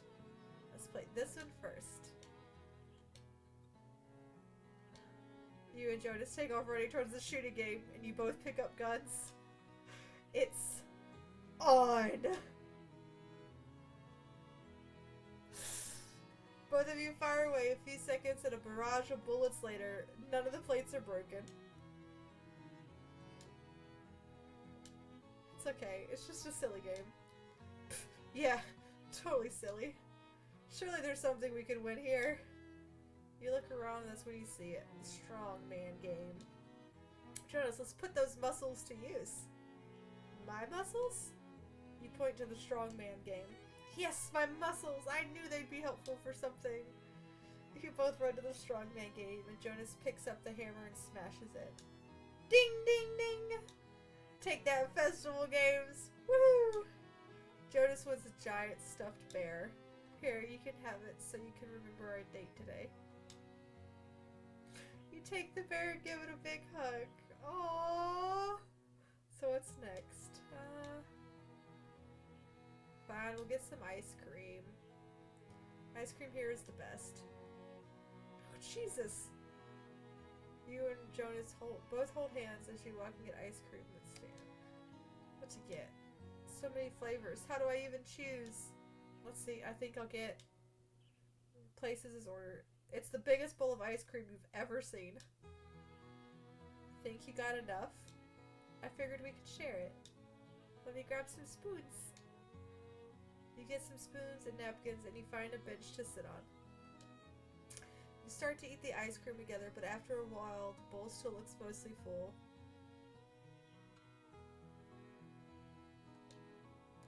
Thank you. I think this will take ages to eat, even with the two of us. Yeah, maybe I got a little too excited about sharing ice cream with you. I just wanted to make sure there was enough. You smile at Jonas and take a deep breath. Let's do it. Do what? Eat all of it. Jonas's face lights up. Let's see who can eat the most the fastest. It's on. You and Jonas devour the ice cream like two ravenous wolves. In a matter of seconds, it's all gone. But my brain! What a terrible idea. How do we make this stop? Put your thumb on the roof of your mouth. You and Jonas put the thumbs on your roof of your mouth and look at each other. This is so silly, but I think it's working. It totally is. But oof, eating all that ice cream was a terrible idea. No more eating contests, but what should we do next? Go to the lake. Ugh. Yes, I love boats. I don't. Let's get one. You and Jonas head to the lake and run a boat. Let me paddle. We're going to the center of the lake. Takes the oars and begins to paddle, and you expect to get further and further away from the dock, but Jonas, I think we're going in circles. Mel always rode the boat, so you have no idea what you're doing. Not really. Let's try doing it together then. You sit next to Jonas, taking one of the oars. Ready? Let's row. You and Jonas row and sink and manage to get to the center of the lake. I know how to row a boat. You can view the whole festival from here, and you take Jonas's hand and put your head on his shoulder. It's so peaceful out here. I wish we could stay here forever. I wish we could stay here too. I guess after the festival you have to... Jonas's voice just trails off, and you know what he's thinking. Let's not think about post-festival stuff right now. Yeah, you're right. But you know you're both thinking about post-festival stuff now. You sit in silence for a moment, just holding each other. Our time is probably up soon. We should get rowing back and figure out what we want to do next. You're right. Oh, dang, I've got to get Caesar and head to the small stage. I'll walk you over. Go on a date with Jonas at the festival. You walk over to Jonas's trailer. Do I finally get to see what's in the bag? Is it a surprise for me? Maybe, but first, I just want to say that I had the perfect time today, and I wish you would stay. I wish I could stay too, but you have to finish your training. And I know you will. You're a good witch, but maybe after. I don't know what happens after, or if Flora needs a witch after today. What if I need a witch after today? You give Jonas a small smile. I know. I hate sad stuff. Let's just enjoy the rest of the day. You lean in and kiss Jonas. I'll miss you. I'll miss you too. Be at the small stage in 5 minutes if you want to see your surprise. Okay. Jonas heads off and he walks to the small stage. There's a lot of children gathering around. An announcer comes out on stage and says the next act is about to start. The audience grows quiet. A clown steps out. Is that Jonas? You see a clown followed by a dog. Is that Caesar? You have a feeling Mel roped him into this. Jonas and Caesar begin their act. Wow, Caesar knows a lot of tricks. Wait, wasn't this supposed to be building everything for the festival? Maybe he is a slacker. You hear a group of adults cheering. You realize it's members of Jonas's crew. You overhear them say, I taught Caesar that one. And then another one says, no, I did. And another one, well, I taught him that. Does that mean the entire crew taught Caesar's tricks? You genuinely are amazed that anything got built, but you're so proud of Jonas all the same. You're going to miss this goof. The act ends and the audience applauds. I guess it's time to check in on everyone else. You get to the center of the festival. Oh, hey Ramsey, you got here just in time. I was just about to walk around the festival. It does look amazing, doesn't it? But of course it does. We all work super hard for today, plus our natural skills ensure that the Florelia Festival would be perfect. Either way, it's now time to celebrate. I don't want to get in anyone's way, but let's go take a walk and see how everyone is doing. You see Mel, clipboard in hand, coordinating whatever needs coordinating at the time. She looks busy but happy, not tired and overwhelmed like before. People are coming up to her asking questions, but everything is under control. You see John at his tea and Madeline stand. You think about getting in line, but it's so long. It'll be time for the harvest ritual by the time you get to the front. Whether there's a critic in that line or not, there's no way Jean could say this was a failure. Every once in a while, you think you see a smile on his face too. You go to the pie contest where you see Ruth giving out a blue ribbon. The pies all look so good, and you wonder how Ruth could pick a favorite. Wait, does the mayor get to try all these pies and more every year? Maybe being mayor is awesome.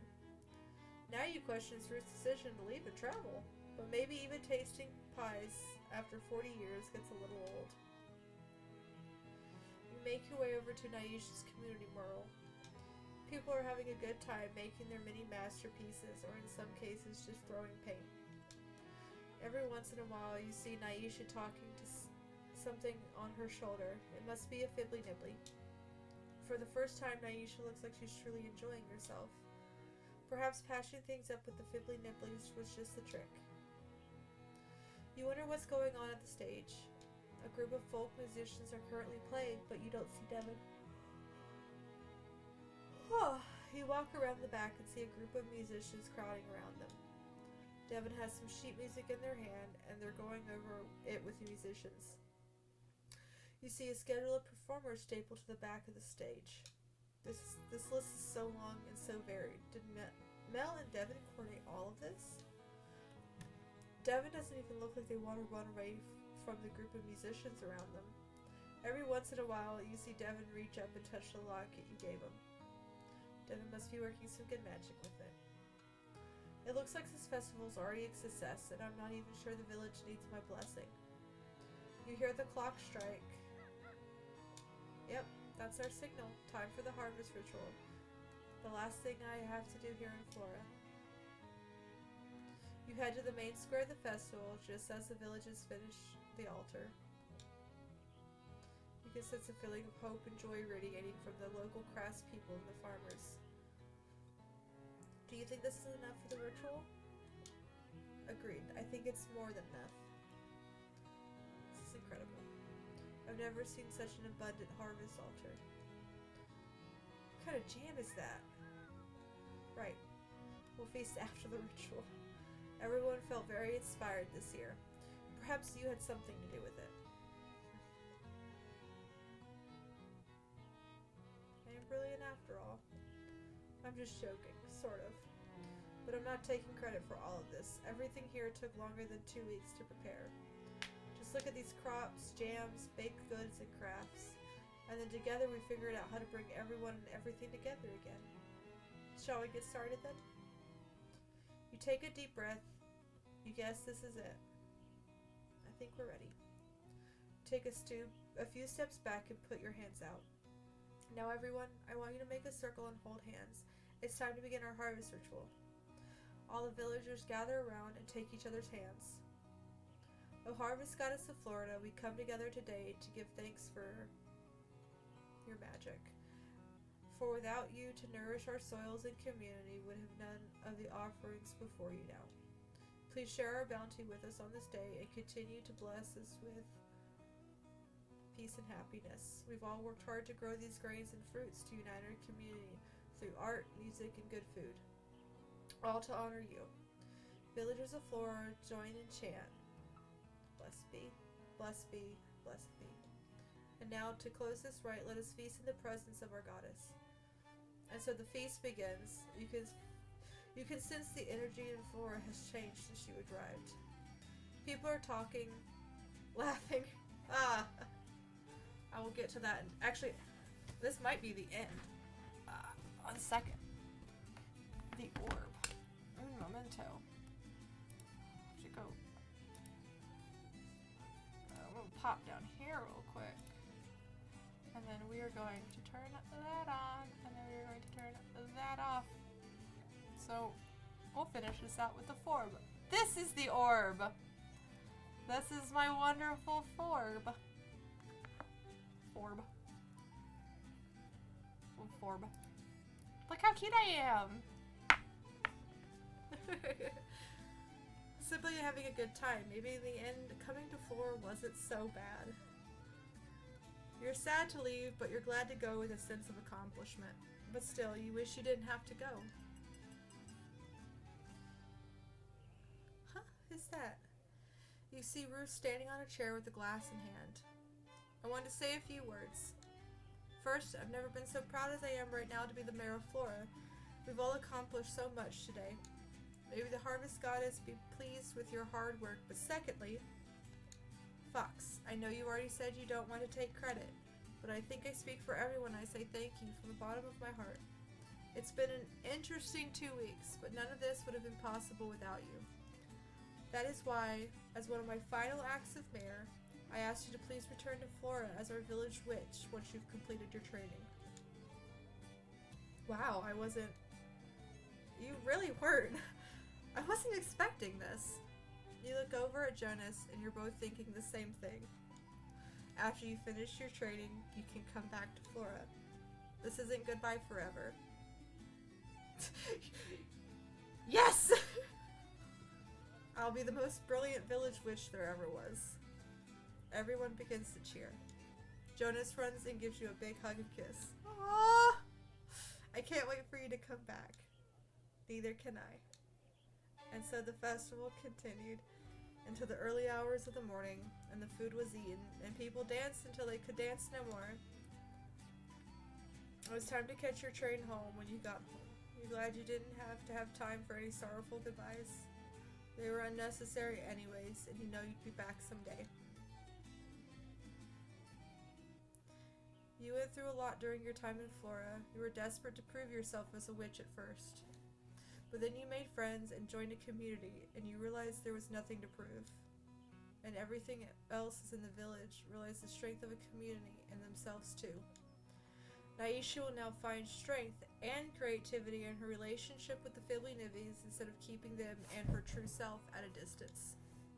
Devin might not want to be a rock star, but that doesn't make him any less of a musician.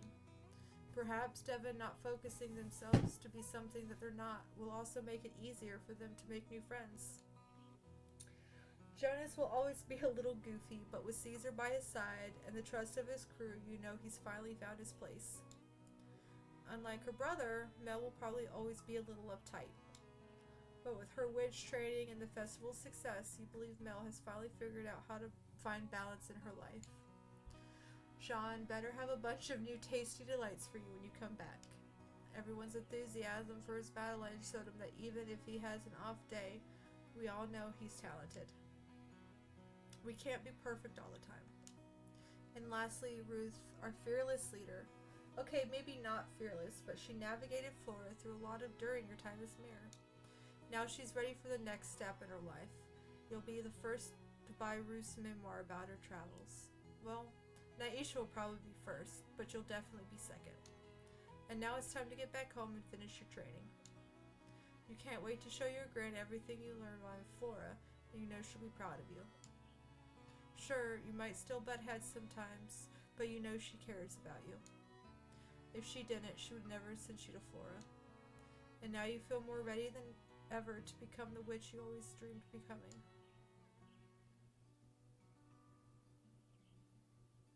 Wow! Okay. Well, that's so pretty. We're gonna let that just kind of play in the background. That was a pretty game, and I like Jonas. I like my goofy golden retriever gamer voice. Oh, that was a good game. I really liked it. We would have finished it last week had I not tried to die. Oh, this is a really cute game though, and I don't know, it's really fitting for me, the whole witchy thing, which is why it's just been kind of sitting in my list to play. Oh, look at Ramsey there. Oh, there's an endless mode. That's kind of cute. We'll move that off the screen so we can look at it. But, wow, okay. So we do the thing. Wow, I cannot believe that. That was a long week. I loved it. It's something easy up my alley. I will admit, really wish there was some what's it called? Voice acting, and I didn't have to speak so much. But it's a very much a me game for sure. And yeah, I want a Ramsey of my own, and that would be wonderful. Let's see. Let us see.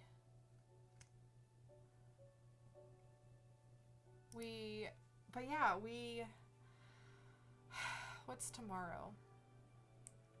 If all goes well, tomorrow we should be playing Frog Detective. We're going to start the Frog Detective series tomorrow, which is one which I think is, let me double check the title real quick. It's on my thing, Frog Detective 1, The Haunted Island. So that is kind of where we're going to go with that, and we will start on that and kind of just see how long it kind of takes us to get through and judge things. That may also be just kind of like a once a week game instead of just plowing through it. And then Saturday. Actually, I want to show you something cool for Saturday. So Saturday, Spark the Bird and Frank the Bear and we are going to be playing some Phasmophobia. So here it is. So I will be using what you see at the bottom of the screen, kind of near my form here, is my freaking Phasmophobia tracker. And so I have all the commands kind of set up on my stream deck, so I will be the only one putting them into my chat. I am the only one that can control them on my stream other than my mods. So Spark can do it. But I'm going to be the coveter of the ghost hunting tracky shits. But we'll just say, we have EMF 5. So we'll do that, and that will, it triggers it and stuff like that. So it's really cool. And then there's just a little reset, and it's nice. but it's gonna work with us for Phasmo tomorrow, and we are gonna do some not tomorrow, on Saturday. We're gonna ghost hunting and all that stuff. So it's gonna be fun, and I have a feeling that I'm going to be killing what's it's called? Spark quite a bit. I have a feeling that Franklin and I are going to kill a whole bunch of Spark, unfortunately. Or fortunately, depending on how you want to call it. But, let's see. Who are we going to raid? You know what? We are going to raid Hama. The Super Shahama. He is playing some Lethal Company with some of his friends. Why? I love killing you. Murder is wonderful. Video game murder. I would never think of murdering you in real life. However, you know, those juicy. I'm just gonna go ahead and do it. You know, those sweet juicy kneecaps.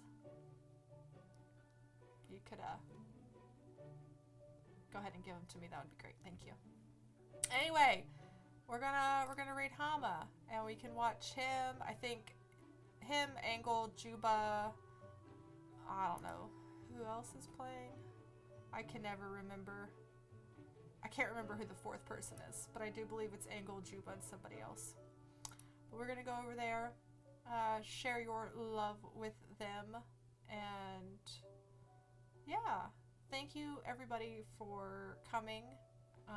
Thank you guys for being here and spending your time with us, and finishing up freaking Witchy Life Story, which was, I will have to admit, pretty adorable.